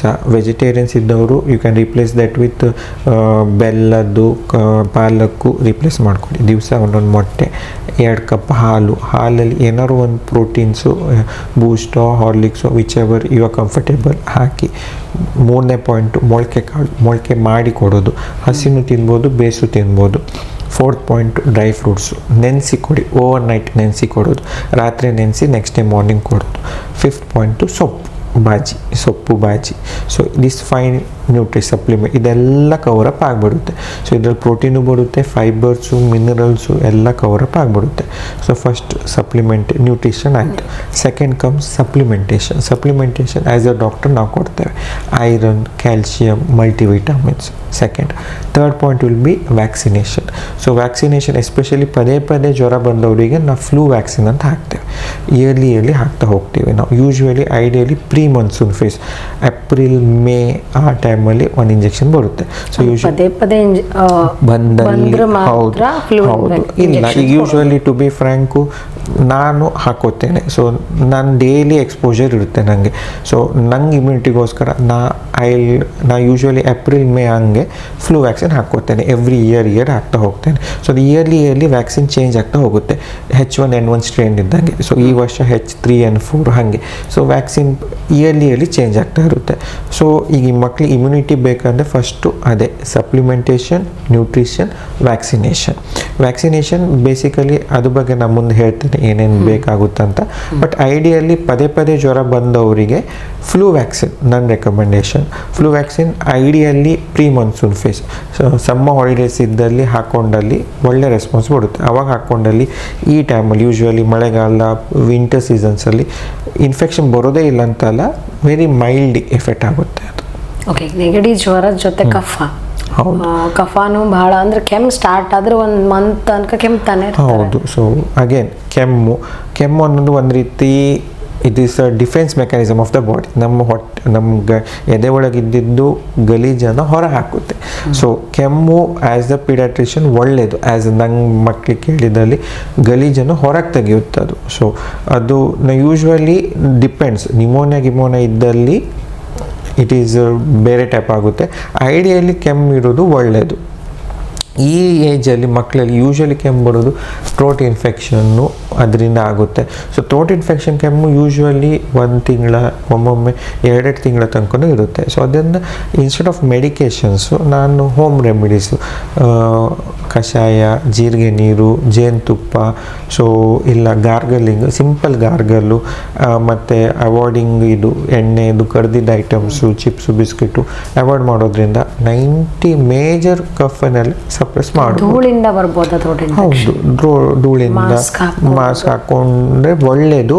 ಬಟ್ ಅಗೇನ್ ಪ್ರಾಕ್ಟಿಕಲಿ ಹೇಳಲಿಕ್ಕೆ ಈಸಿ, ಮಾಸ್ಕ್ ಹಾಕ್ಕೊಳ್ಳಿ, ಕೈ ತೊಳ್ಕೊಳ್ಳಿ, ಆ್ಯಸ್ ಅ ನನಗೂ I can't practice it perfectly, but again mask ಹಾಕ್ಕೊಂಡ್ರೆ ಬೆಟರ್. ಇವಾಗ ಕಫ ಅಂತ ಬಂದ ತಕ್ಷಣ ಅಲ್ಲಿ ಕೆಮ್ಮು, ಅಸ್ತಮಾ ರಿಲೇಟೆಡ್ ಏನಾದರೂ ಪ್ರಾಬ್ಲಮ್ಸ್ ಇದ್ರೆ ಹೆಂಗೆ ಗೊತ್ತಾಗುತ್ತೆ? ಯೂಶ್ವಲಿ ಸಣ್ಣ ಮಕ್ಕಳಲ್ಲಿ 10 ವರ್ಷಕ್ಕಿಂತ ಕೆಳಪಟ್ಟ ಮಕ್ಕಳಲ್ಲಿ ಅಸ್ತಮಾ ಡಯಾಗ್ನೋಸಿಸ್ ಮಾಡಲ್ಲ ನಾವು. ಅದನ್ನು ನಾವು ವೀಸ್ ಅಸೋಸಿಯೇಟೆಡ್ ರೆಸ್ಪಿರೇಟರಿ ಇನ್ಫೆಕ್ಷನ್ ಅಂತ ಹೇಳ್ತೇವೆ. ಸೊ ಅದನ್ನು ಇನಿಷಿಯಲಿನೇ ನಾವು ಬೇಗ ಐಡೆಂಟಿಫೈ ಮಾಡಿ ಟ್ರೀಟ್ಮೆಂಟ್ ಕೊಟ್ಟಲ್ಲಿ ಅಸ್ತಮಾಗೆ ಹೋಗಲ್ಲ. Asthma usually is a late diagnosis. Usually 10-15 ವರ್ಷದ ನಂತರ ಅಸ್ತಮಾ ಇದೆ ಇವನಿಗೆ ಅಂತ ಹೇಳ್ತೇವೆ. ಐಡಿಯಲ್ಲಿ ಬ್ರಾಂಕ್ಯುಲೈಟಿಸ್ ಅಂತೇವೆ, ಲಂಗ್ ಇನ್ಫೆಕ್ಷನನ್ನು ಅದು ಪದೇ ಪದೇ ಬಂದು ಅಸ್ತಮಾ ಶಿಫ್ಟ್ ಆಗುತ್ತದೆ. ಸೊ ಯೂಶ್ವಲಿ ಅಸ್ತಮಾ ಜೆನೆಟಿಕ್ಕು ಇರುತ್ತೆ, ಒಬ್ಬೊಬ್ರು ಫ್ಯಾಮಿಲಿದಲ್ಲೇ ಇರುತ್ತೆ, ಒಬ್ಬೊಬ್ರು ಪದೇ ಫ್ಯಾಮಿಲಿಲಿ ಬರ್ತಾ ಇರುತ್ತೆ. ಅಪ್ಪ ಅಮ್ಮಗಿದ್ದಲ್ಲಿ ಮಗನಿಗೆ ಬರೋದು ಚಾನ್ಸಸ್ ಜಾಸ್ತಿ. Second point climatically, so pollution exposure ಮತ್ತು ಧೂಳು ಎಕ್ಸ್ಪೋಜರು ತುಂಬ ಬಂದಲ್ಲಿ ಅಸ್ತಮಾ ಆಗೋ ಚಾನ್ಸಸ್ ಜಾಸ್ತಿ. ಮತ್ತು ನೆಕ್ಸ್ಟ್ ಇಮ್ಯುನಿಟಿ, ಮಗು ವೀಕ್ ಇದೆ, ಊಟ ಕರೆಕ್ಟಾಗಿ ಮಾಡ್ತಾಯಿಲ್ಲ, ಮಗುದಲ್ಲಿ ಶಕ್ತಿ ಕಮ್ಮಿ ಇದೆ, ಆ ಟೈಮಲ್ಲಿ ಅಸ್ತಮಾ ಬರೋ ಜಾಸ್ತಿ. So again simple proper nutrition, supplementation ಮತ್ತು ರೆಗ್ಯುಲರ್ ಹಾಸ್ಪಿಟಲ್ ವಿಸಿಟ್ಸ್ ಮಾಡೋದ್ರಿಂದ ಅಸ್ತಮಾ ಬರೋದನ್ನು ವಿ ಕ್ಯಾನ್ ಪ್ರಿವೆಂಟ್ ಇಟ್. ಮತ್ತೊಂದು ಅಸ್ತಮಾ, ಸುಮಾರು ಜನ ಅಂತ ಅಸ್ತಮಾ ಅಂದರೆ ಸ್ಟಿರಾಯ್ಡ್ಸ್ ಹಾಕ್ತೀವಿ, ಅದು ಹಾಕ್ತೇವೆ ಅಂತ. ಬಟ್ ಅಗೇನ್ ಈಗೆಲ್ಲ ಲೇಟೆಸ್ಟ್ ಮೆಡಿಕೇಶನ್ಸ್, ಅದ್ರ ಸೈಡ್ ಎಫೆಕ್ಟ್ಸ್ ತುಂಬ ಕಮ್ಮಿ ಇದೆ. ಸುಮಾರು ಜನ ನಂಗೆ ಎಕ್ಸ್ಪೀರಿಯೆನ್ಸ್ ಇದೆ, ಒಂದ್ಸಲ ಮೆಡಿಸಿನ್ ಕೊಟ್ಟರೆ ಸ್ಟಿರಾಯ್ಡ್ಸಾ ಅಂತಾರೆ. ಬಟ್ ಲೋ ಆ್ಯಕ್ಟಿಂಗ್ ಸ್ಟಿರಾಯ್ಡ್ಸ್ ಅಂತ ಕೊಡ್ತೀವಿ, ಸ್ಪ್ರೇ ಅಂತ ಕೊಡ್ತೇವೆ. So it can be control. Asthma ಆಗಿದೆ ಅಂದರೆ ಎಷ್ಟು ಅರ್ಲಿಯರ್ ದ ಬೆಟರ್. ಬೇಗ ಟ್ರೀಟ್ಮೆಂಟ್ ಮಾಡಿದಷ್ಟು ರೆಸ್ಪಾನ್ಸ್ ಬೇಗ ಬರುತ್ತೆ. ಸೊ ಲೇಟ್ ಮಾಡ್ದೆ ಹೋದಲ್ಲಿ ಸಿವಿಯರಿಟಿ ಜಾಸ್ತಿ ಆಗಿ ಅದು ಪರ್ಮನೆಂಟ್ ಡ್ಯಾಮೇಜ್ ಆಗಿಬಿಡುತ್ತೆ. So ideally my suggestion would B ಒಂದೇ ಡಾಕ್ಟರ್ ಹತ್ರ ಹೋಗಿ. ಸುಮಾರು ಜನ ಏನು ಮಾಡ್ತಾರೆ, ಡಾಕ್ಟರ್ ಶಾಪಿಂಗ್ ಅಂತ ಹೇಳ್ತಾರೆ.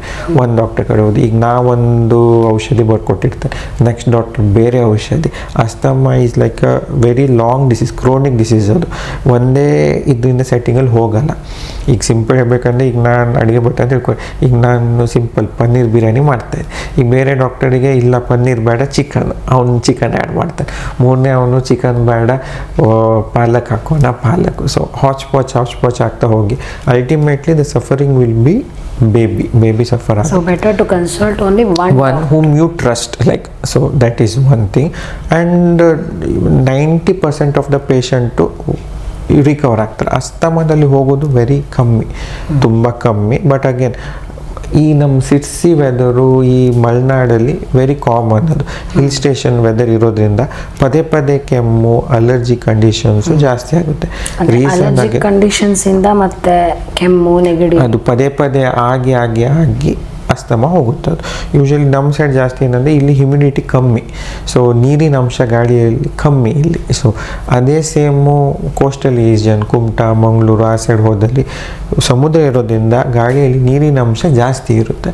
So that will prevent asthma. So usually ನಮ್ಮ ಸೈಡ್ ಅವರಿಗೆ ಅಲರ್ಜಿ ಅಸ್ತಮಾ ಸ್ವಲ್ಪ ಪ್ರಮಾಣ ಜಾಸ್ತಿ. ಸೊ ಯೂಶ್ವಲಿ ನಾವು ಅವ್ರಿಗೆ ಏನಂತೇನೆ ಇನ್ಹಲೇಷನ್, ಸ್ಟೀಮ್ ಇನ್ಹಲೇಷನ್ ತೊಗೊಳ್ಳೋದು.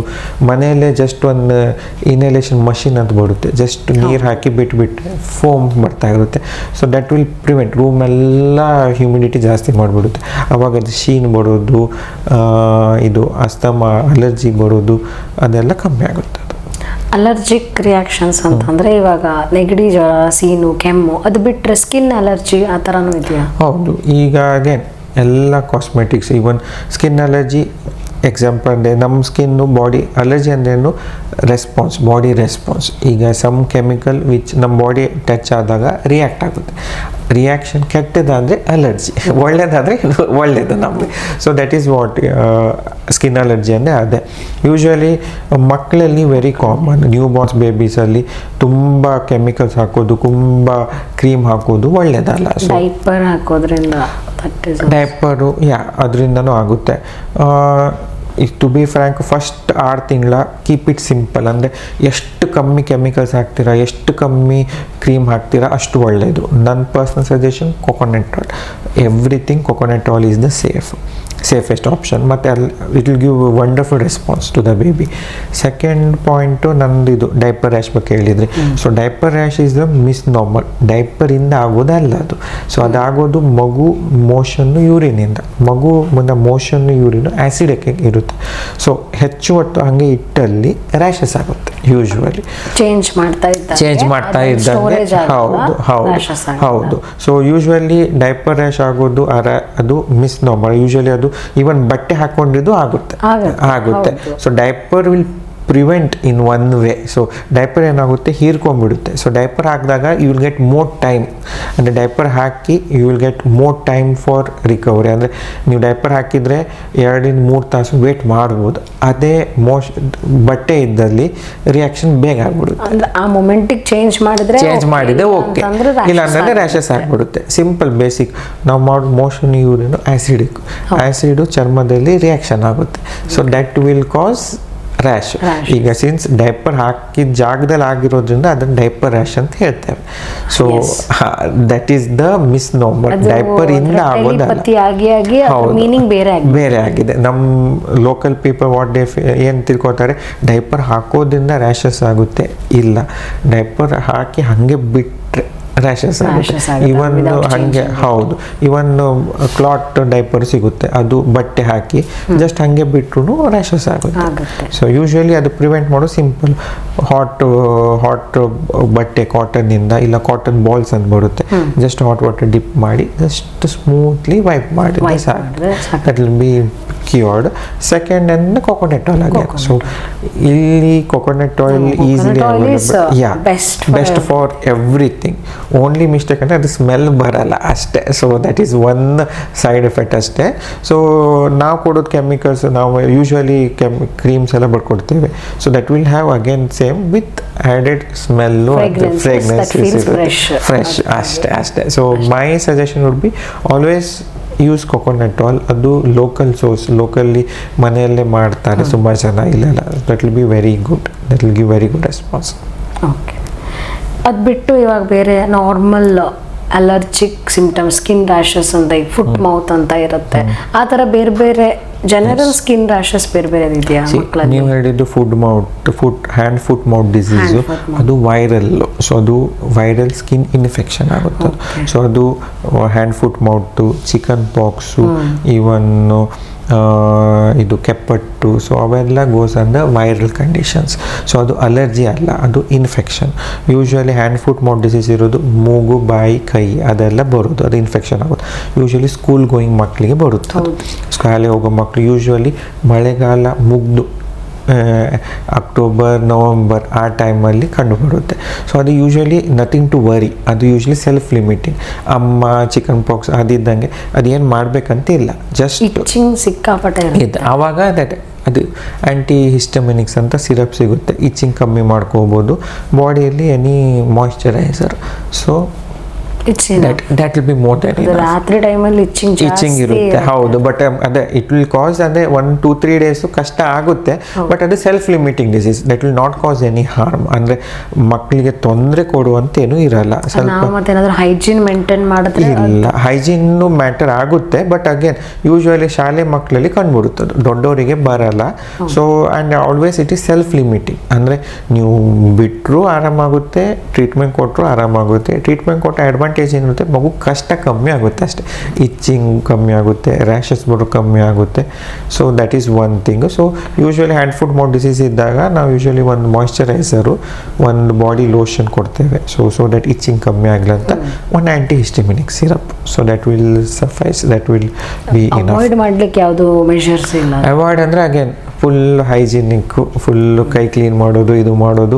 ಬೆಸ್ಟ್ ಅವಾಯ್ಡಿಂಗ್ ಶಾಲೆನೇ skip that we can't avoid it ಅಷ್ಟೇ.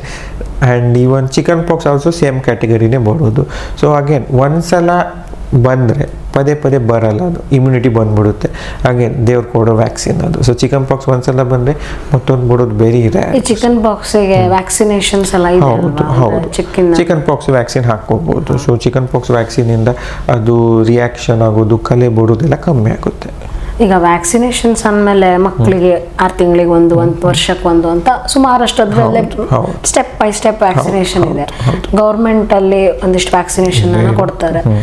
ಅದು ಬಿಟ್ಟು ಬೇರೆ ವ್ಯಾಕ್ಸಿನೇಷನ್ಸ್ ಇದೆಯಾ? ಅದು ಇಲ್ಲಿ ಪ್ರೊವೈಡ್ ಮಾಡ್ತಾರೆ DSS? ನಮ್ಮ ಹಾಸ್ಪಿಟಲ್ ಎಲ್ಲ ಕೈಂಡ್ ಆಫ್ ವ್ಯಾಕ್ಸಿನೇಷನ್ಸ್ ಬರುತ್ತೆ. ಸೊ ವ್ಯಾಕ್ಸಿನೇಷನ್ ಬೇಸಿಕಲಿ 2 ಟೈಪ್ಸ್ ಇರುತ್ತೆ. ಒಂದು ಗೌರ್ಮೆಂಟ್, ಅದು ಇದು ಗೌರ್ಮೆಂಟ್ ಇದು ನ್ಯಾಷನಲ್ ಬೋರ್ಡ್ ಅನೌನ್ಸ್ ಮಾಡಿರೋದು. ಎರಡನೇದು IAP, Indian academics of paediatrics ಅಂತ. ಗೌರ್ಮೆಂಟ್ ಪ್ರಿಸ್ಕ್ರೈಬ್ ಮಾಡೋದು that is a minimum vaccine which a child should get. ಅಂದರೆ ಇಷ್ಟು ಮಿನಿಮಮ್ ಹೋಗಲೇಬೇಕು ಗೌರ್ಮೆಂಟ್ ಪ್ರಕಾರ. ರೈಟ್ ಟು ಹೆಲ್ತಿಂದ ಎಲ್ಲ ಮಕ್ಕಳಿಗೆ ಇಷ್ಟು ಮಿನಿಮಮ್ ವ್ಯಾಕ್ಸಿನ್ ಹೋಗಲೇಬೇಕು. ಸೊ ಗೌರ್ಮೆಂಟ್ ಹಾಕೋ ವ್ಯಾಕ್ಸಿನ್ ಬೇಸಿಕ್ ಮಿನಿಮಮ್. IAP ಏನಿರುತ್ತೆ ಐಡಿಯಲಿ, ಸೊ ಇಂಥ ಮಗುಗೆ ಇಷ್ಟು ವ್ಯಾಕ್ಸಿನ್ ಹೋದರೆ best. So it is IAP ಪ್ರಕಾರ.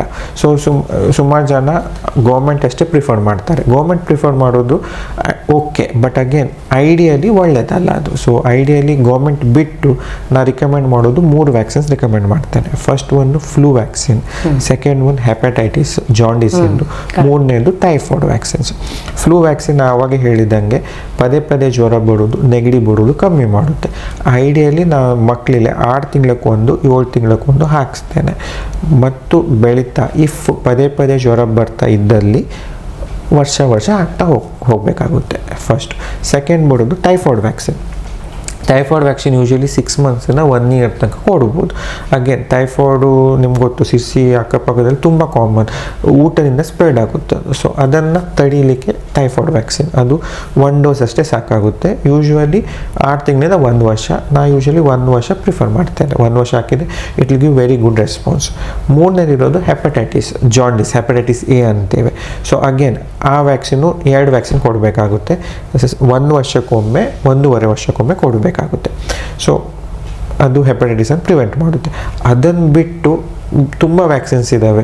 ಚಿಕನ್ ಪಾಕ್ಸ್ ಇದೆ, ಮೆದುಳು ಕಾಯಿಲೆ, ಹಂದಿ ಜ್ವರ, depending on the patients. So ideally ನಂಗೆ personally as a paediatrician Sirsi ಅಕ್ಕಪಕ್ಕದಲ್ಲಿರೋ ಕೇಳಿದರೆ ಗೌರ್ಮೆಂಟ್ ಬಿಟ್ಟು ಫ್ಲೂ, ಟೈಫಾಯ್ಡ್, ಹೆಪಟೈಟಿಸ್ ಒಳ್ಳೆ ರೆಸ್ಪಾನ್ಸ್ ಬರುತ್ತೆ. ಇದೆಲ್ಲ ಲೈಫ್ ಸೇವಿಂಗ್ ವ್ಯಾಕ್ಸಿನ್ಸ್, ಇದರಿಂದ ಜೀವ ಉಳಿಯುವಂಥದ್ದು ವ್ಯಾಕ್ಸಿನ್ಸ್ ಇದು. So it will prevent. ಅದು ಬಿಟ್ಟು ನಾವು ಮತ್ತೊಂದು ರೀಸೆಂಟ್ ಏನು ಹೊಸದು ಬರ್ತಿದೆ ಅಂದರೆ HPV ವ್ಯಾಕ್ಸಿನ್ ಅಂತ ಬರುತ್ತೆ, ಹ್ಯೂಮನ್ ಪ್ಯಾಪಿಲೋಮಾ ವೈರಸ್ ಅಂತ. ಯೂಶ್ವಲಿ ಹೆಣ್ಣು ಮಕ್ಕಳಿಗೆ ಕೊಡ್ತೇವೆ. ಅದು 10 ಇಯರ್ಸ್ ನಂತರ ಕೊಡೋದು. That is the only vaccine which can prevent cancer ತಡೆಗಟ್ಟುವಂಥದ್ದು ವ್ಯಾಕ್ಸಿನ್ ಅದು. ಸೊ ಯೂಶ್ವಲಿ ಐಡಿಯಲಿ 10 ವರ್ಷ ಮಕ್ಕಳಿಗೆ ಕೊಡ್ತೇವೆ. 10 ವರ್ಷದಲ್ಲಿ ಇದ್ದಲ್ಲಿ 2 ಇಂಜೆಕ್ಷನ್ ಸಾಕಾಗುತ್ತೆ. 15ರಿಂದ ಮೇಲ್ಪಟ್ಟು ಮಕ್ಕಳಿಗೆಲ್ಲ 3 ವ್ಯಾಕ್ಸಿನ್ ಕೊಡ್ತೇವೆ. ಸೊ ಈ ಗೌರ್ಮೆಂಟ್ ಬಿಟ್ಟು ಐಡಿಯಲಿ ನನ್ನ recommendation B flu, typhoid, hepatitis. ದೊಡ್ಡ ಮಕ್ಕಳಲ್ಲಿ HPV ವ್ಯಾಕ್ಸಿನ್ಸ್.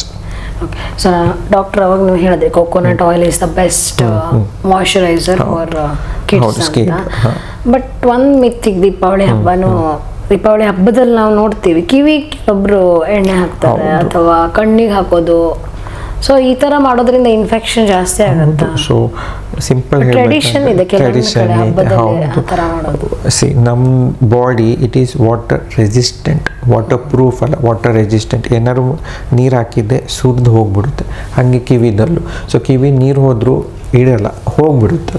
ಈಗ ನಾವು ಎಣ್ಣೆ ಹಾಕೋದ್ರಿಂದ ಏನಾಗುತ್ತೆ, ಅಲ್ಲೇ ಅಂಟ್ಕೊಂಡ್ಬಿಡುತ್ತೆ. ಸೊ ಡರ್ಟ್ ಪಾರ್ಟಿಕಲ್ಸು ಎಲ್ಲ ಅಲ್ಲೇ ಸೇರ್ಕೊಂಡ್ಬಿಡುತ್ತೆ. ಈವನ್ ಮೂಗು ಅದೇ. ಸೊ ಯೂಶ್ವಲಿ ಎಣ್ಣೆ ಇದು ಹಾಕೋದ್ರಿಂದ ಗಲೀಜು ಇನ್ಫೆಕ್ಷನು ಅಲ್ಲೇ ಸೇರ್ಕೊಂಡ್ಬಿಡುತ್ತೆ. ಸ್ಟಾಕ್ ಆಗ್ತಾ ಹೋಗುತ್ತೆ. So that will cause infection. So ideally ಒಳ್ಳೆಯದಲ್ಲ ಅದು.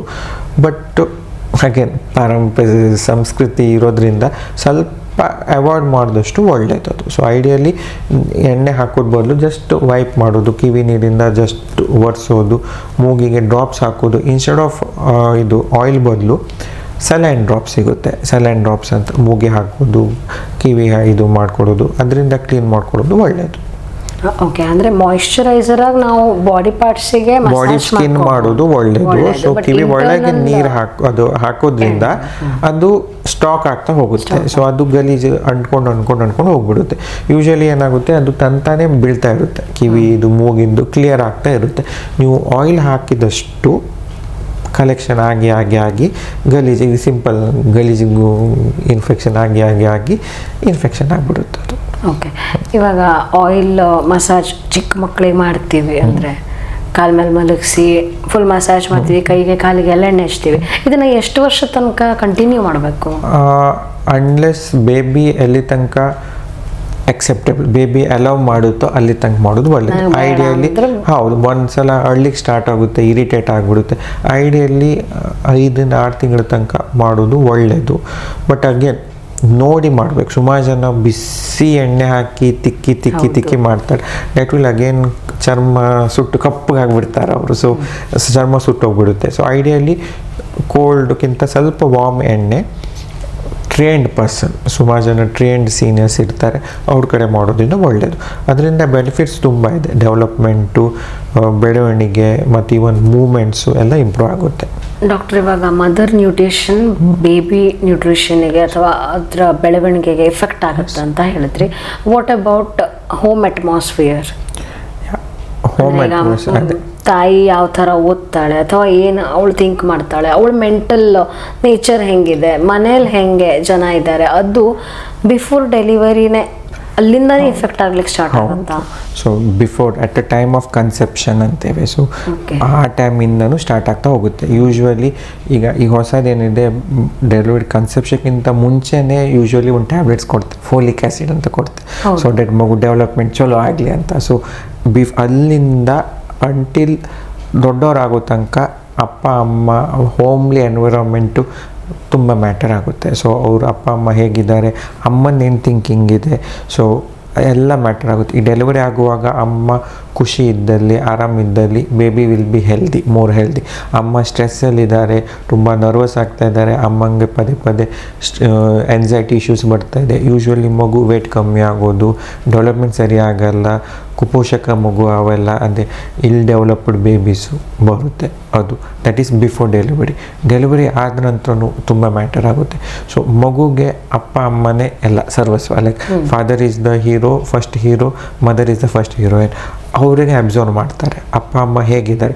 ಈಗ ಅಮ್ಮ ಯಾವತ್ತೂ ಅಳ್ತಾ ಇದ್ದಾರೆ, ಬೇಜಾರಿದ್ದಾರೆ ಅಂದರೆ ಫಾರ್ ದಟ್ ಬೇಬಿ ಅದೇ ಜೀವನ, ಲೈಕ್ ಅದೇ ಎಲ್ಲದು. ಲೈಕ್ ಅಯ್ಯೋ ಇದೇ ಲೈಫು. ಅಮ್ಮ ಖುಷಿ ಇದ್ದಲ್ಲಿ ಖುಷಿ ಇರ್ತಾರೆ.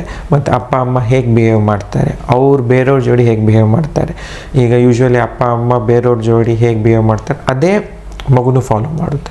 ಇಫ್ ಅಪ್ಪ ಅಮ್ಮ ಬೇರೆಯವ್ರ ಜೋಡಿ ಖುಷಿಯಾಗಿ ರೆಸ್ಪೆಕ್ಟ್ಫುಲ್ಲಿ ಮಾತಾಡಿದ್ದಲ್ಲಿ ಮಗುನೂ ಸೇಮ್ ಅಪ್ಪ ಅಮ್ಮ ಹೇಗೆ ಮಾತಾಡಿದ್ದಾರೆ ಎಲ್ಲ ನಮಸ್ತೆ ಮಾಡೋದು, ಪ್ರಾಣಾಯಾಮ ಏನು ನಮಸ್ತೆ ರೆಸ್ಪೆಕ್ಟ್ಫುಲ್ಲಿ ಮಾತಾಡೋದು. ಸೇಮ್ ಅಪ್ಪ ಅಮ್ಮ ಮುಂದೆ ಹಿಂದೊಂದು ಮಾಡಿದಲ್ಲಿ ಬೇಬಿನೂ ಅದೇ ಮಾಡಿಬಿಡುತ್ತೆ. ಸೊ ನಾವು ಬೇಬಿ ಮುಂದೆ ಹೇಗಿರ್ತೇವೆ ತುಂಬ ಮ್ಯಾಟರ್ ಆಗುತ್ತೆ. ನಾವು ಆಳ್ಸಿತನ ಇದ್ದರೂ ಬೇಬಿನೂ ಆಳ್ಸಿತನ ಆಗುತ್ತೆ. ನಾವು ಬೆಳಗ್ಗೆ ಎದ್ದು ಎಕ್ಸಸೈಸ್ ಮಾಡಿದೆ ಅದು ಬಂದ್ಬಿಡುತ್ತೆ. ಬೇಬಿ ನಾವೇನು ಮಾಡ್ತೀವೋ ಮಾಡಬೇಕು, ಅದು ನಾವೇನು ತಿಂತೀವೋ ಅದು ತಿನ್ನಬೇಕು. ಸೊ ಅವ್ರು ನಮ್ಮ ಹೇಳಿದ ಫಾಲೋ ಮಾಡೋಕ್ಕಿಂತ ನಾವೇನು ಮಾಡ್ತೀವೋ ಅದು ಫಾಲೋ ಮಾಡುತ್ತೆ. So as a parent, as a father, myself as a father, it is my responsibility to tell, like ಮಗು ಹೆಂಗಿರ್ಬೇಕಂತಿದೆ ಅಲ್ಲ ಅದು ಫಸ್ಟ್ ನಾನು ಇರಬೇಕು, ಆಮೇಲೆ mother, baby. What we are expecting from baby, we should be doing that first. So ನಾವು ಮಾಡಿದಷ್ಟೇ baby expect. ನಾವು ಒಂದು ಸ್ಟ್ಯಾಂಡರ್ಡ್ ಕೊಡಬೇಕು. ಈಗ ನಾವೇ ಸ್ಟ್ಯಾಂಡರ್ಡ್ ಲೋ ಕೊಟ್ಬಿಟ್ಟಲ್ಲಿ ಬೇಬಿ ಸ್ಟ್ಯಾಂಡರ್ಡ್ ಅಲ್ಲೇ ಇದ್ದುಬಿಡುತ್ತೆ. If we provide the highest standards, so baby they will look forward, ಹಿಂಗೆ. ಸೊ ಅವರಿಗೆ ವ್ಯಾಲ್ಯೂಸ್ ಬರೋದು, ಎವ್ರಿಥಿಂಗ್ ಮ್ಯಾಟರ್ಸ್. ಮತ್ತೊಂದು ಫ್ಯೂ ಪಾಯಿಂಟ್ಸು, ಕತೆಗಳು, ಮಗುಗೆ ಕತೆಗಳು ಯು ಕ್ಯಾನ್ ಒಳ್ಳೆಯದು. ಸೊ ಹೌದು, ಮಾರಲ್ ಸ್ಟೋರೀಸು ಯೂಶ್ವಲಿ ಏನಿರುತ್ತೆ, ಸೊ ಬೈ 6-7 ಮಂತ್ಸಲ್ಲಿ ಅವರಿಗೆ mind it's like open book. ನೀವೇನು ಹಾಕ್ತಿರೋ ಅದೇ ಬಂದ್ಬಿಡುತ್ತೆ. ಅವರಲ್ಲಿ moral values you have to start providing. ಕೆಟ್ಟದ್ದು ಏನು, ಒಳ್ಳೆಯದು ಏನು, ಅವರಲ್ಲಿ ಏನೂ ಗೊತ್ತಿಲ್ಲ. It's like just open book, ಖಾಲಿ ಪೇಪರ್ ಅದು. ನೀವೇನು ಬರೀತೀರೋ ಅದೇ ಬರ್ತಾ ಹೋಗುತ್ತೆ. ಅವಳಿಗೆ ಕಳ್ಳರು ಕೆಟ್ಟವರು, ಪೊಲೀಸು ಒಳ್ಳೆಯವರು, ಅವರು ಹಾಗೆ ಇಮ್ಯಾಜಿನ್ ಮಾಡ್ತಾ ಹೋಗ್ತಾರೆ. ಸೊ ಯೂಶ್ವಲಿ ನಾನು ರೆಕಮೆಂಡ್ ಮಾಡ್ತೇನೆ ಬೆಡ್ ನೈಟ್ ಸ್ಟೋರೀಸ್. ಐಡಿಯಲಿ ಒಳ್ಳೆಯದು, ರಾಮಾಯಣ ಮಹಾಭಾರತ ಕತೆ ಹೇಳ್ತಾ ಹೋಗೋದು. ಸೊ ದಟ್ ಅವ್ರಿಗೆ ದೇವರು ಇದ್ದಾರೆ, ಇವರು ಒಳ್ಳೆಯವರು, ಇವರು ಕೆಟ್ಟವರು. ದೇ ಕ್ಯಾನ್ ಕ್ಲಿಯರ್ಲಿ ಡಿಮಾರ್ಕೆಟ್ ಇವರು ಒಳ್ಳೆಯವರು, ಇವರು ಕೆಟ್ಟವರು.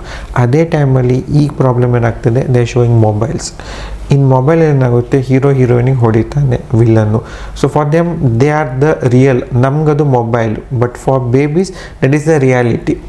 ಯೂಶ್ವಲಿ ಈಗ ನೀವು ರೀಡಿಸಲ್ಲಿ ನೋಡಿರ್ತೀರ, ಹುಡುಗ ಫೈಟಿಂಗ್ ಮಾಡಿ ಹೊಡೆಯೋದು, ಅವರಲ್ಲಿ ಅದು ರಿಯಾಲಿಸ್ಟ್. ಅವರು ಇದರಲ್ಲಿ ಅವ್ರಿಗೆ ಬೇರೆ ಮಗು ಹೊಡೆಯೋದು, ಬೇರೆ ಇದು ಮಾಡೋದು ರಿಯಾಲಿಟಿ. ಹೌದು. ಸೊ ಐಡಿಯಲಿ ಒಂದು ವರ್ಷದಿಂದ 5 ವರ್ಷ ತನಕ ಮೊಬೈಲ್ ಎಸ್ಪೆಷಲಿ ರೀಲ್ಸು ಎಕ್ಸ್ಪೋಸ್ ಮಾಡೋದು ತಪ್ಪಾಗುತ್ತೆ. ಯೂಶ್ವಲಿ ಈಗ ಮಗುಸೆಲ್ಲ ಸಣ್ಣ ಮಗುಸಿಗೆಲ್ಲ ಡ್ಯಾನ್ಸ್ ಮಾಡೋದು, ಅದು ಟುಮ್ಕಾಸ್ ಹಾಕೋದು, ಇದು ಮಾಡೋದು ಮಾಡ್ತಾರೆ. ಎಸ್ಪೆಷಲಿ ಗರ್ಲ್ಸಲ್ಲಿ ಸ್ಮಾಲ್ ಡ್ರೆಸ್ ಹಾಕಿದ್ದು ಅದು ಮೂಸು ಅದೆಲ್ಲ. So that will indirectly effect the brain. So because of that ಈಗ ಮಕ್ಕಳೆಲ್ಲ ಬೇಗ ಮೆಚುರಿಟಿ, 8 ವರ್ಷ 7 ವರ್ಷಕ್ಕೆ ಮೆಚುರಿಟಿ ಆಗ್ತಾಯಿದೆ. ರೀಸನ್ ಅಗೇನ್ ಎಲ್ಲ ಸೆಕ್ಷುಲೈಸೇಷನ್. ಮೊಬೈಲಲ್ಲಿ ಸಣ್ಣ ಬಟ್ಟೆ ಹಾಕೋದು, ಮೂಸ್ ಮಾಡೋದು. ಆ ಹುಡುಗಿಗೆ she wants to imitate. So one's body starts to imitate, ನಮ್ಮ ಮೈಂಡ್ ಏನು ಮಾಡುತ್ತೆ, ಇಟ್ ಈಸ್ ಮೈ ಟೈಮ್, ನಾನು ಮೆಚ್ಯೂರ್ ಆಗಬೇಕು, ಬೇಗ ಮೆಚ್ಯೂರ್ ಆಗಿಬಿಡ್ತಾರೆ. So all those things are indirectly affecting the child's health. Screening time ಕೊಟ್ಟರು you should observe what they are seeing. ಹೌದು, ಕಾರ್ಟೂನ್ಸಲ್ಲೂ ತುಂಬ ಇದು ಬರುತ್ತೆ. ಈಗ ಕೊಕೋ ಮೆಲನ್ನು, ಬೇಬಿ ಕಾರ್ಟೂನ್ಸ್ ಎಲ್ಲ. ಸೊ ಅದರಲ್ಲಿರೋ ಕಲರ್ಸು, ಬ್ರೈಟ್ ಲೈಟ್ ಎಲ್ಲ. So that will indirectly effect the baby. So ಅದೇನಾಗುತ್ತೆ, for them full attractive. So ಅದು ಲಂಡನಲ್ಲಿ ಒಂದು ಎಕ್ಸ್ಪೆರಿಮೆಂಟ್ ಆಗಿತ್ತು. 5 ಮಕ್ಕಳಲ್ಲಿ ಒಂದು ಬೇಬಿಗೆ ಬರೀ ಕಾರ್ಟೂನ್ ಕೊಕೋ ಮೆಲನಿಂದು ಎಲ್ಲ ಟೈಗರ್ಸು ಎಲ್ಲ ತೋರಿಸಿದ್ದು, ಮತ್ತೊಂದು ಬೇಬೀಸಿಗೆ ರೆಗ್ಯುಲರ್ ಡಿಸ್ಕವರಿ ಚಾನಲ್. ಸೊ ಇಬ್ಬರು ಬೇಬಿನ ಝೂ ಕರ್ಕೊಂಡು ಹೋಗಿದ್ದಾರೆ. ಸೊ ಕೊಕೋ ಮೆಲನ್ ನೋಡಿದ ಬೇಬೀಸಿಗೆ actual tiger, actual lion waste, colourful ಇರಲ್ಲ, ಗಲೀಜು ಇದಿರುತ್ತೆ. They are least interested. Artificial ಅವರಿಗೆ ಇದು they can't imagine the fact like ಇದು ಟೈಗರಾ. ಆ್ಯಕ್ಚುಲಿ ಅವರೆಲ್ಲ ಹೆಂಗೆ ಇಮ್ಯಾಜಿನ್ ಇರುತ್ತೆ, ಕಲರ್ಫುಲ್ಲು, ಬ್ರೈಟ್ ಆರೆಂಜು, ಕೂದಲ, ಸೌಂಡ್ ಹಿಂಗೆ ಮಾಡುತ್ತೆ. ಸೊ ಅವ್ರ imagination again it is like open book. ನೀವೇನು ಫೀಡ್ ಮಾಡ್ತೀರಾ ಅವ್ರ ಮೈಂಡ್ ಅದೇ ಹೋಗ್ತಾ ಹೋಗುತ್ತೆ. ಸೊ ಐಡಿಯಲ್ಲಿ ನಂದು ಇಫ್ ಟಿ ವಿ ತೋರಿಸೋದೇ ಇದ್ದಲ್ಲಿ ನ್ಯಾಚುರಲ್ ತೋರಿಸಿ, Discovery channels, natural channels, or ಒಳ್ಳೆ ಕತೆಗಳು ಹೇಳಿ, Ramayana Mahabharata which has moral values for the baby, which babies will correlate, like they will imagine. ಈಗ ವಾಟ್ ಎವರ್ ಯು ಟೆಲ್, ಈಗ ರಾಜ ಇದ್ದ, ದೇ ವಿಲ್ ಇಮ್ಯಾಜಿನ್, ಆ ಲೋಕಕ್ಕೆ ಹೋಗ್ತಾರೆ ಅವರು. So they will cultivate all those habits. ಈಗ ನೆಕ್ಸ್ಟ್ ಟೈಮ್ ಅದೇ ಪೊಸಿಷನ್ಲಿ ಇದ್ದಾಗ ಅವ್ರು ಯೋಚನೆ ಮಾಡ್ತಾರೆ, ಈಗ ರಾಜ ಹಂಗಿದ್ದ, ಅವನೇನು ಮಾಡ್ದ, ನಾನು ಇದೇ ಮಾಡಬೇಕು. ನೆಕ್ಸ್ಟ್ ಟೈಮ್ ಅವರಲ್ಲಿ ಆಪ್ಷನ್ ಕೊಟ್ಟಲ್ಲಿ ಕಳ್ತನ ಮಾಡ್ಬೋದೋ ಇಲ್ಲೋ, ಇಲ್ಲ ಕೆಟ್ಟು ಮಾಡಬೇಕೋ ಇಲ್ಲೋ, ದೇ ವಿಲ್ ಥಿಂಕ್ ಇದು ತಪ್ಪು. ಸೊ ವಾಟ್ ಅವ್ರು ಏನು ನೋಡ್ತಾರೆ, ಅವ್ರಿಗೆ ನೀವೇನು ಹೇಳ್ತೀರಾ, ನೀವು ಅವ್ರ ಮುಂದೆ ಹೇಗೆ ಬಿಹೇವ್ ಮಾಡ್ತೀರಾ, ಎವ್ರಿಥಿಂಗ್ ಮ್ಯಾಟರ್ಸ್, ಎವ್ರಿಥಿಂಗ್ ಕೋರಿಲೇಟ್ಸ್. ಡಾಕ್ಟರ್, ಇವಾಗ ಫೀವರ್ ಆದಾಗ ಆ್ಯಂಟಿಬಯೋಟಿಕ್ ಕಾಮನ್ ಆಗಿ ಎಲ್ಲ ಪೀಡಿಯಾಟ್ರಿಷನ್ಸು ಕೊಡ್ತಾರೆ, ಅದು ನಿಜವಾಗ್ಲೂ ಅವಶ್ಯಕತೆ ಇದೆಯಾ?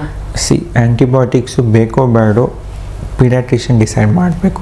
ಸುಮಾರು ಜನ ಏನು ಮಾಡ್ತಾರೆ, ಮನೆಯಲ್ಲೇ ಅಂಗಡಿ ಹೋಗಿ ಆ್ಯಂಟಿಬಯೋಟಿಕ್ ಸ್ಟಾರ್ಟ್ ಮಾಡಿಬಿಡೋದು. ಆ್ಯಂಟಿಬಯೋಟಿಕ್ಕಿಂದ ಫೀವರ್ ಕಮ್ಮಿ ಆಗಲ್ಲ. ಸೊ ಅದು ಒಂದು ಮೈಂಡ್ ಸೆಟ್ಟಿಂದ ತೆಗಿಬೇಕು. ಸೊ ಫೀವರ್ ಬಂತು ಆ್ಯಂಟಿಬಯೋಟಿಕ್ ಹಾಕೋದು ತಪ್ಪಾಗುತ್ತೆ. ಸೊ ಆ್ಯಂಟಿಬಯೋಟಿಕ್ಕಿಂದ ತುಂಬ side effects. First immunity resistance ಬಂದುಬಿಡುತ್ತೆ ಬಾಡಿಗೆ. ಸೊ ಈಗ ನಾವು ಕೊಡೋ antibiotic after few years antibiotic set ಆಗಲ್ಲ ನಮಗೆ. ಸೊ ಅಪ್ಗ್ರೇಡ್ ಮಾಡ್ತಾ ಹೋಗಬೇಕಾಗುತ್ತೆ. ಈಗ ಸಣ್ಣ ಮಕ್ಕಳು ಹೀಗೆ ಕೊಡ್ತಾ ಹೋದಲ್ಲಿ ದೊಡ್ಡವರಾದಾಗ, ನಮ್ಮ ಏಜ್ ಬಂದಾಗ ಅವರಿಗೆ ಹೈಯರ್ ಆ್ಯಂಟಿಬಯೋಟಿಕ್ ಕೊಡ್ತಾ ಹೋಗಬೇಕಾಗುತ್ತೆ. Kidney effect, lungs effect, damage ಆಗ್ತಾ ಹೋಗುತ್ತೆ. ಸೊ ಐಡಿಯಲ್ಲಿ ಆ್ಯಂಟಿಬಯೋಟಿಕ್ ಬೇಕೋ ಬೇಡೋ ಪೀಡಿಯಾಟ್ರಿಷಿಯನ್ ಡಾಕ್ಟರ್ ಡಿಸೈಡ್ ಮಾಡಲಿ. ಸುಮಾರು ಜನ ಮನೆಯಲ್ಲೇ ತೊಗೊಳ್ಳೋದು, ಅದು ತಪ್ಪು. ಸೊ ಆ್ಯಂಟಿಬಯೋಟಿಕಲ್ಲಿ ಮಿಸ್ಟೇಕ್ ಆಗೋದು ಅದು. ಮನೆಯಲ್ಲೇ ಸೆಲ್ಫ್ ಪ್ರಿಸ್ಕ್ರಿಪ್ಷನ್, ಅಂಗಡಿ ಹೋಗಿ ಒಂದು ಆ್ಯಂಟಿಬಯೋಟಿಕ್ ಕೊಡಿ, ರ್ಯಾಂಡಮ್ ಆ್ಯಂಟಿಬಯೋಟಿಕ್ಸ್ ಡಾಕ್ಟರ್ ಕೊಟ್ಟಿರೋ ಆಂಟಿಬಯೋಟಿಕ್ಸ್ ಅದೇ ಡೈರೆಕ್ಟ್ ಅದು ಮಿಸ್ಟೇಕ್ ಆಗುತ್ತೆ. ಸೊ ಆ್ಯಂಟಿಬಯೋಟಿಕಲ್ಲೂ ತುಂಬ ಆ್ಯಂಟಿಬಯೋಟಿಕ್ಸ್ ಇದೆ. ಲಂಗ್ ಇನ್ಫೆಕ್ಷನ್, ಗಂಟ್ಲು ಇನ್ಫೆಕ್ಷನಿಗೆ ಬೇರೆದು, ಲಂಗ್ ಇನ್ಫೆಕ್ಷನಿಗೆ ಬೇರೆದು, ಸ್ಟಮಕ್ ಇನ್ಫೆಕ್ಷನಿಗೆ ಬೇರೆದು, ಸ್ಕಿನ್ ಇನ್ಫೆಕ್ಷನಿಗೆ ಬೇರೆದು. ಸೊ ಒಂದೇ ಆ್ಯಂಟಿಬಯೋಟಿಕ್ ಪದೇ ಪದೇ ರಿಪೀಟ್ ಮಾಡ್ತಾ ಹೋದಲ್ಲಿ ಬಾಡಿ ಇಮ್ಯುನಿಟಿ ಬಂದುಬಿಡುತ್ತೆ. So one point. ಸೆಕೆಂಡ್ ಏನಾಗುತ್ತೆ, ಅಗೇನ್ ರೆಸಿಸ್ಟೆನ್ಸ್. ಸೊ ನಮ್ಮ ಬಾಡಿ ಅದಕ್ಕೆ ಸೆಟ್ ಆಗಿಬಿಡುತ್ತೆ, ಲೈಕ್ ಅದು ಕೊಟ್ಟರೆ ಎಫೆಕ್ಟೇ ಆಗಲ್ಲ. ಮೂರನೇದು ನಮ್ಮ ಬಾಡಿ ಇಮ್ಯುನಿಟಿ ಕಮ್ಮಿ ಆಗಿಬಿಡುತ್ತೆ. ಸೊ ನಮ್ಮ ಬಾಡಿ ಅಂತ ತಿಳ್ಕೊಳ್ಳುತ್ತೆ, ಓಕೆ ಜ್ವರ ಬಂತ ಏನು ಎಫೆಕ್ಟ್ ಮಾಡೋದೇ ಬೇಡ, ಅವ್ರು ಸಿರಪ್ ಹಾಕ್ತಾರೆ ಆರಾಮ್ ಬಿಡೋಣ ಹಾಗೆ. ಸೊ ನಮ್ಮ ಬಾಡಿ ಡಿಫೆನ್ಸ್ ಸಿಸ್ಟಮ್ ಡೆವಲಪ್ ಆಗಲ್ಲ. ಸೊ ಫ್ಯೂಚರಲ್ಲಿ ಇಮ್ಯುನಿಟಿ ಕಮ್ಮಿ, ಪದೇ ಪದೇ ಪದೇ ಜ್ವರ ಬರೋದು is like dependent. So usually ಏನಾಗುತ್ತೆ, ನಮ್ಮ ಬಾಡಿ ಜ್ವರ ಬಂದಾಗ ಡಿಫೆನ್ಸ್ ಸಿಸ್ಟಮ್ ಆ್ಯಕ್ಟಿವೇಟ್ ಆಗಿ ಬಿಳಿ ರಕ್ತ ಕಣಗಳು ಡೆವಲಪ್ ಆಗಿ ಬ್ಯಾಕ್ಟೀರಿಯಾನ ವೈರಸನ್ನು ಕೊಂದು ಹಾಕುತ್ತೆ. ಈಗ ನಾವು ಆ್ಯಂಟಿಬಯೋಟಿಕ್ ಹಾಕೋದ್ರಿಂದ ನಮ್ಮ ಬಿಳಿ ರಕ್ತ ಕಣ ಡೆವಲಪ್ಪೇ ಆಗಲ್ಲ. ಸೊ ಇಂಡೈರೆಕ್ಟ್ಲಿ ಮಗು ಇಮ್ಯುನಿಟಿ ಮತ್ತು ವೀಕ್ ಆಗ್ತಾ ಹೋಗುತ್ತೆ. ಅದರ ಮತ್ತೊಂದೇನೆಂದರೆ ಸುಮಾರು ಟೈಮ್ ಆ್ಯಂಟಿಬಯೋಟಿಕ್ ಬೇಕಾಗುತ್ತೆ. ಸೊ ಅದು ಡಾಕ್ಟರ್ ಡಿಸೈಡ್ ಮಾಡ್ತಾರೆ, ನೋಡಿ ಇಫ್ ಬೇಕು ಬೇಡ. ಸೊ ನೆಕ್ಸ್ಟ್ ಟೈಮ್ ನೀವು ಯಾವುದೇ ಪೀಡಿಯಾಟ್ರಿಷಿಯನ್ ಅಥವಾ ಯಾವುದೇ ಡಾಕ್ಟರ್ ಹೋದಾಗ ಒಂದ್ಸಲ ಆ್ಯಂಟಿಬಯೋಟಿಕ್ ಹಾಕುವಾಗ ನೀವು ಕೇಳಿ ಆ್ಯಂಟಿಬಯೋಟಿಕ್ ಬೇಕಾ. So that one question will create an effect as a doctor, like then ನಾವು ಯೋಚನೆ ಬೇಕಾ ಬೇಡ ಆವಾಗ ಇದಾಗುತ್ತೆ. ಸೊ ಆಲ್ವೇಸ್ ಆ್ಯಂಟಿಬಯೋಟಿಕ್ ಕೊಡೋಕ್ಕಿಂತ ಮುಂಚೆ ಮಗು ಹಾಕೋಕ್ಕಿಂತ ಮುಂಚೆ ಆಸ್ಕ್ ಯುವರ್ ಸೆಲ್ಫ್ ಆ್ಯಂಟಿಬಯೋಟಿಕ್ ಬೇಕಾ ಬೇಡವೋ. ಐಡಿಯಲಿ 2 ದಿವಸ ಜ್ವರ ಬಂತು ವೇಟ್ ಮಾಡಿ, 3ನೇ ದಿವಸನೂ ಕಮ್ಮಿ ಆಗ್ತಾಯಿಲ್ಲ, ಮಗು ತುಂಬ ಸುಸ್ತಾಗಿದೆ, ಮಗು ತುಂಬ ಉಸಿರಾಟ ಸಮಸ್ಯೆ ವೀಕ್ನೆಸ್ ಇದ್ದಲ್ಲಿ ಆ್ಯಂಟಿಬಯೋಟಿಕ್ ಕೊಡಬೇಕಾಗುತ್ತೆ. ಬಟ್ ಆ್ಯಂಟಿಬಯೋಟಿಕ್ ಬೇಕೋ ಬೇಡೋ ಡಿಸೈಡ್ ಮಾಡೋದು doctor. Patient, nursing staff, pharmacist ಅಲ್ಲ, let the doctor decide. If doctor decide ಇಲ್ಲ ಬೇಕು ಹಾಕಿ. So antibiotic has to be, it's like a missile ಇದ್ದಂಗೆ ಅದು, like use it when required. ಈಗ ಮನೆಯಲ್ಲಿ ಸಣ್ಣ ಏನೋ ಪೇಪರ್ ಕಳ್ತನ ಆಗಿತ್ತಂತ ಮಿಲ್ಟ್ರಿ ಕರೀಲಿಕ್ಕೆ ಆಗಲ್ಲ. So use it when required, ಆ ಟೈಪ್ ಅದು. ಸೊ ಅಕಸ್ಮಾತ್ ಮೇಜರ್ ಸಮಸ್ಯೆ ಇತ್ತು ಹಾಕಿ. ಈಗ ದೊಡ್ಡ ಕಳ್ತನ ಆಯಿತು ಪೊಲೀಸಿಗೆ ಕರಿಬೋದು. ಈಗ ಅದಕ್ಕಿಂತ ಓಕೆ ಸಿವಿಯರ್ ಆಯಿತು ಮಿಲ್ಟ್ರಿ ಕರಿಬೋದು. ಮಿಲ್ಟ್ರಿ ಅಂದರೆ ಇಂಜೆಕ್ಷನ್ ಹಾಗೆ. So think as that defence mechanism. ಸಣ್ಣ ಪುಟ್ಟ ಇದಕ್ಕೆ ನಾವೇ ರಿಪೇರಿ, ಈಗೇನೋ ಪೆನ್ನೇನೋ ಪೆನ್ಸಿಲ್ ಕಳ್ತನ ಆಯ್ತಂತ ನಾವು ಪೊಲೀಸಿಗೆ ಕಂಪ್ಲೇಂಟ್ ಕೊಟ್ಟರೆ it will be a problem. So think as the defense mechanism and use it with caution. ಅಂದರೆ ಬೇಕೋ ಬೇಡೋ ಡಾಕ್ಟರ್ ಡಿಸೈಡ್ ಮಾಡಲಿ. But first 1-2 days let a baby suffer, ಅಂದರೆ ಫೀವರ್ ಬರಲಿ, ಅದು ಒಂದು ರೀತಿ ಇಮ್ಯುನಿಟಿ ಕೊಡುತ್ತೆ ಮಗುಗೆ, ಬಾಡಿ ಡಿಫೆನ್ಸ್ ಸಿಸ್ಟಮ್ ಬರಲಿ, ಡೆವಲಪ್ ಆಗಲಿ. 2 days 48 hours ರೆಸ್ಪಾನ್ಸ್ ಬಂದಿಲ್ಲ, you can go with antibiotics. But again with doctor's consultation. Without consultation ಯಾವತ್ತೂ ಆ್ಯಂಟಿಬಯೋಟಿಕ್ ತೊಗೋಬಾರ್ದು. ಅದು ಇಂಡಿಯಾದಲ್ಲಿ ಅಷ್ಟೇ, ಹೊರಗೆಲ್ಲ ಆ್ಯಂಟಿಬಯೋಟಿಕ್ ಟಚ್ಚು ಮಾಡಲ್ಲ ಯಾರು. ಬ್ಯಾನ್ ಅಂದರೆ ವಿದೌಟ್ ಪ್ರಿಸ್ಕ್ರಿಪ್ಷನ್ ಸಿಗೋದಿಲ್ಲ, ಮತ್ತು ಡಾಕ್ಟರ್ಸು ಕಮ್ಮಿ ಕೊಡೋದು. ಇಂಡಿಯಾದಲ್ಲೇನು ಓವರ್ ದ ಕೌಂಟರ್ ಸಿಕ್ಕಿ ಕಡೆ ಕೊಟ್ಟುಬಿಡ್ತಾರೆ. So always use in caution. ಅದು ಡಾಕ್ಟರ್ ಈಗ ಒಂದು ಟ್ರೆಂಡ್ ಇದೆ, ಕಫ್ ಸಿರಪ್ ಈಸ್ ಬ್ಯಾಂಡ್ ಅಂತ. ಎಲ್ಲ ಕಫ್ ಸಿರಪ್ಪಿಗೂ ಅದು ನೋ. ಸೊ ಈ cough is again a defence mechanism. ಅದು ನಮ್ಮ ಬಾಡಿನ ಗಲೀಜು, ಲಂಗ್ಸಲ್ಲಿರೋ ಗಲೀಜನ್ನು ಹೊರಗೆ ತೆಗೆಯುತ್ತೆ. ಸೊ ಈಗ ಅದು ಟ್ರೆಂಡ್ ಇರೋದು because of one condition, Rajasthan ಮಧ್ಯಪ್ರದೇಶಲ್ಲಿ ಆಗಿರೋದು. ಆ ಒಂದು ಕಂಪ್ನಿ ಕಫ್ ಸಿರಪ್ಪಲ್ಲಿ ಮಿಸ್ಟೇಕ್ ಇತ್ತು. ಸೊ ಅದರಲ್ಲಿ ಕಂಟ್ಯಾಮಿನೇಷನ್ ಆಗಿ ಆ ಕಫ್ ಸಿರಪ್ ಕುಡಿದವರೆಲ್ಲರೂ ಡೆತ್ ಆಗಿದೆ. ಡೆತ್ ಡಸನ್ ಮೀನ್ ಎಲ್ಲ cough syrup problem. Viral fever ಇದ್ದಂಗೆ ಒಂದು ವಿಷಯ, ಹೌದು, ಒಂದು ಸಣ್ಣ ಇದ್ದಿದ್ದು ಆಗಿದೆ. ಇಷ್ಟು ದಿವಸ ತನಕ ಎಷ್ಟು ಜನ ಕಫ್ ಸಿರಪ್ ಕುಡಿತಿದ್ದಾರೆ, ಏನೂ ಆಗದೆ ಇರೋದು ಯಾವುದೋ ಒಂದರಲ್ಲಿ. ಇಟ್ ಈಸ್ ಜಸ್ಟ್ ಲೈಕ್ ಈ ಕಲ್ಬಟ್ಟಿ ಸರ ಇದ್ದಂಗೆ, ಅಲ್ಲೇನೋ ಮಿಸ್ಟೇಕ್ ಆಗಿದೆ, ಕುಡಿದವರೆಲ್ಲ ತೀರೋಗಿದ್ದಾರೆ. That is one thing. Second point ಏನಾಗಿದೆ, cough syrup has to be use carefully. ಈಗ ನಮ್ಗೆ ಹಾಕೋ ಕಫ್ ಸಿರಪ್ ಮಗು ಕೊಡೋಂಗಿಲ್ಲ. ಈಗ ಮಗು ಹಾಕೋ ಕಫ್ ಸಿರಪ್ಪು ಅದೇ ದೊಡ್ಡ ಮಕ್ಳಿಗೆ ಹಾಕೋ ಕಫ್ ಸಿರಪ್ ಸಣ್ಣ ಮಗು ಕೊಡಬಾರ್ದು. So that is one thing. ಈಗ ಮಕ್ಳು ಕೊಡೋ ಸಿರಪ್ಪೇ ಬೇರೆ, ದೊಡ್ಡವ್ರಿಗೆ ಕೊಡೋ ಸಿರಪ್ಪೇ ಬೇರೆ. ಈಗ ನ್ಯೂ ಬಾರ್ನ್ ಬೇಬೀಸಿಗೆ ನಾವು ಕೊಡೋ ಕಫ್ ಸಿರಪ್ ಕೊಟ್ಟಲ್ಲಿ ಪ್ರಾಬ್ಲಮ್ ಆಗುತ್ತೆ. ಸೊ ದಟ್ ಬ್ಯಾನ್ ಆಗಿದ್ದು ಅದರಿಂದ. ಸೊ ಪರ್ಟಿಕ್ಯುಲರ್ ಬ್ರ್ಯಾಂಡ್, ಈಗ ಯೂಶ್ವಲಿ ಸಣ್ಣ ಮಕ್ಕಳಲ್ಲಿ ನಾವು ಸಿನರೆಸ್ಟ್ ಸಿರಪ್ ಎಲ್ಲ ಸಿಗುತ್ತೆ. 6 ಮಂತ್ಸ್ ಕೆಳಗೆ ಮಕ್ಕಳಿಗೆ ಯೂಶ್ವಲಿ ಕೊಡಬಾರ್ದು, ಐಡಿಯಲಿ ಕಾಂಟ್ರಾಇಂಡಿಕೇಟೆಡ್. ಈಗ ಸುಮಾರು ಜನ ಏನು ಮಾಡ್ತಾರೆ, ಕ್ವಾಕ್ಸು ಹಳ್ಳಿ ಡಾಕ್ಟರ್ಸ್ ಎಲ್ಲ ಅವರಿಗೆ ಸಣ್ಣ ಮಕ್ಳಿಗೆ ಗೊತ್ತಿರಲ್ಲ, ಇದೇ ಸ್ವಲ್ಪ ಕಮ್ಮಿ ಮಾಡಿ ಕೊಡಿ. ಈಗ ನಾವು 5 ml ತೊಗೊಳಿದ್ರೆ ಮಗು 1 ml ಕೊಡಿ ಅಂತ ಕೊಡ್ತೇವೆ, ಬಟ್ ಅದ್ರಲ್ಲಿ ಕಾನ್ಸಂಟ್ರೇಷನ್ ಬೇರೆದೇ ಇರುತ್ತೆ. So that will effect the baby. So it is age specific. 6 months usually 6 months ಕೆಳಗೆ ಮಕ್ಕಳಿಗೆ ಕಫ್ ಸಿರಪ್ ಅವಾಯ್ಡ್ ಮಾಡಬೇಕು. ಅದರಲ್ಲೂ ಪರ್ಟಿಕ್ಯುಲರ್ ಕಫ್ ಸಿರಪ್ ಕೊಡ್ಬೋದು. That again paediatrician will decide. 6 months ನಂತರ ಬೇರೆ ಬೇರೆ ಕಫಿಗೆ ಬೇರೆ ಸಿರಪ್. ಸೊ ಐಡಿಯಲಿ 2 years ತನಕ ಕಫ್ ಸಿರಪ್ ಕಮ್ಮಿ ಯೂಸ್ ಮಾಡಿದಷ್ಟು ಒಳ್ಳೆಯದು. ಡಾಕ್ಟರ್, ಇಷ್ಟೊತ್ತು ಮಕ್ಕಳು ಹುಟ್ಟೋಕ್ಕಿಂತ ಮೊದಲು ತಾಯಿ ಹೇಗಿರಬೇಕು, ಅಲ್ಲಿಂದ ಹೋಮ್ ಅಟ್ಮಾಸ್ಫಿಯರ್ ಹೇಗಬೇಕು, ಅಲ್ಲಿಂದ ನೀವು ಮಕ್ಕಳು ದೊಡ್ಡಾಗೋ ತನಕ ಅವರ ವ್ಯಾಕ್ಸಿನೇಷನ್, ಅವರ ಫುಡ್ ಹ್ಯಾಬಿಟ್ಸ್, ಇದು ಒಂಥರ ಈಗ ನಾವು ಜನರಲ್ಲಿ ಹೇಳೋದು mathematics is the toughest subject ಅಂತ, ಬಟ್ ಇದು ಅದಕ್ಕೂ ಟಫ್ ಇರುವಂತಹ ಸಬ್ಜೆಕ್ಟ್ ಇದು. ಸೊ ಇಂಥ ಕಾಂಪ್ಲಿಕೇಟೆಡ್ ಸಬ್ಜೆಕ್ಟನ್ನು ನೀವು ಇಷ್ಟು ಸಿಂಪಲ್ಲಾಗಿ ಹೇಳಿದ್ರಿ ಅಂದರೆ ಯಾರಿಗಾದರೂ ಅರ್ಥ ಆಗುತ್ತೆ, ಅಷ್ಟು ನೀಟ್ ಆ್ಯಂಡ್ ಕ್ಲೀನಾಗಿ, ಮತ್ತು ಭಯ ಇರಲ್ಲ. ಈಗ ನಾವು ಒಂದು ಮಕ್ಕಳು ಹುಟ್ಟಿತೋ ಅಂದ ತಕ್ಷಣ ಒಂದು ಭಯ ಕ್ರಿಯೇಟ್ ಆಗಿಬಿಡುತ್ತೆ ಏನು ಮಾಡಬೇಕು ಅಂತ. ಸೊ ಆ ಭಯ ಇಲ್ಲದೆ ಇರೋ ಥರ ನೀವು ಎಲ್ಲದಕ್ಕೂ ನೀಟಾಗಿ ಕ್ಲೀನಾಗಿ ವಿವರಣೆ ಕೊಟ್ಟಿದ್ದೀರಿ. So I really thank you doctor for this wonderful conversation that happened here. Thanks a lot, sir. Thank you. ನೋಡಿದ್ರಲ್ಲ ವೀಕ್ಷಕರೇ, ಇಷ್ಟು ಕಾಂಪ್ಲಿಕೇಟೆಡ್ ಆಗಿರುವಂತಹ ವಿಷಯ, ಮಕ್ಕಳ ಆರೈಕೆ, ಅವರ ಆರೋಗ್ಯ, ಅವರ ಬೆಳವಣಿಗೆ ಒಂದು ಚಾರ್ಟ್ ಥರನೇ ನಮಗೆ ಹೇಳಿದ್ದಾರೆ. ಯಾವ ವರ್ಷದಲ್ಲಿ ಯಾವ ತಿಂಗಳಲ್ಲಿ ಅವರ ವೇಟ್ ಎಷ್ಟಿರಬೇಕು, ಹೈಟ್ ಎಷ್ಟಿರಬೇಕು, ಇಷ್ಟು ನೀಟ್ ಆ್ಯಂಡ್ ಕ್ಲೀನ್ ಎಕ್ಸ್ಪ್ಲೇನ್ ಮಾಡಿದ್ದಾರೆ. ಸೊ ಇದಕ್ಕೆ ನಾನು TSS ಆಸ್ಪತ್ರೆಯ famous paediatrician doctor Ashish Jain ಅವರಿಗೆ ಥ್ಯಾಂಕ್ಸ್ ಹೇಳಲೇಬೇಕು. ವೀಕ್ಷಕರೇ, ಹೀಗೆ ಆರೋಗ್ಯಕ್ಕೆ ಸಂಬಂಧಪಟ್ಟಿರುವ ಹಾಗೆ ಅಥವಾ TSS ಆಸ್ಪತ್ರೆಯಲ್ಲಿ ಯಾವ್ಯಾವ ರೋಗಕ್ಕೆ ಯಾವ್ಯಾವ ಚಿಕಿತ್ಸೆ ಇದೆ, ಫೆಸಿಲಿಟೀಸ್ ಯಾವ್ದ್ಯಾವ್ದಿದೆ, ಇದನ್ನು ಬೇರೆ ಸ್ಪೆಷಲೈಸೇಷನ್ ಡಾಕ್ಟರ್ಸ್ಗಳಿಂದ ನೀವು ವಿಷಯನ ತಿಳ್ಕೊಬೋದು TSS ಹಾಸ್ಪಿಟಲ್ ಶಿರಸಿ ಈ ಯೂಟ್ಯೂಬ್ ಚಾನಲಲ್ಲಿ. ಈ ವಿಡಿಯೋ ನಿಮಗೆ ಇಷ್ಟ ಆದಲ್ಲಿ ದಯವಿಟ್ಟು ಲೈಕ್ ಮಾಡಿ. ಅಷ್ಟೇ ಅಲ್ಲ, ನಿಮಗೆ ಮಕ್ಕಳಿಗೆ ಸಂಬಂಧಪಟ್ಟಿರುವ, ಆರೋಗ್ಯಕ್ಕೆ ಸಂಬಂಧಪಟ್ಟಿರುವ ಯಾವುದೇ ಒಂದು ಕನ್ಫ್ಯೂಷನ್ ಇರಲಿ ಅಥವಾ ಡೌಟ್ಸ್ ಇರಲಿ, ಕಮೆಂಟ್ ಸೆಕ್ಷನ್ನಲ್ಲಿ ಕಮೆಂಟ್ ಮಾಡಿ. ಇದಕ್ಕೆ ಉತ್ತರನ ನೀಡಲಿಕ್ಕೆ ನಾವು ಖಂಡಿತ ಪ್ರಯತ್ನ ಪಡ್ತೀವಿ. ಹೀಗೆ ಉಳಿದ ವೀಡಿಯೋಸನ್ನು ನೀವು ನೋಡಲಿಕ್ಕೆ ಈ ಚಾನಲನ್ನು ಸಬ್ಸ್ಕ್ರೈಬ್ ಮಾಡಿ ಹಾಗೂ ಬೆಲ್ ಐಕಾನನ್ನು ಪ್ರೆಸ್ ಮಾಡಿ. ಧನ್ಯವಾದ.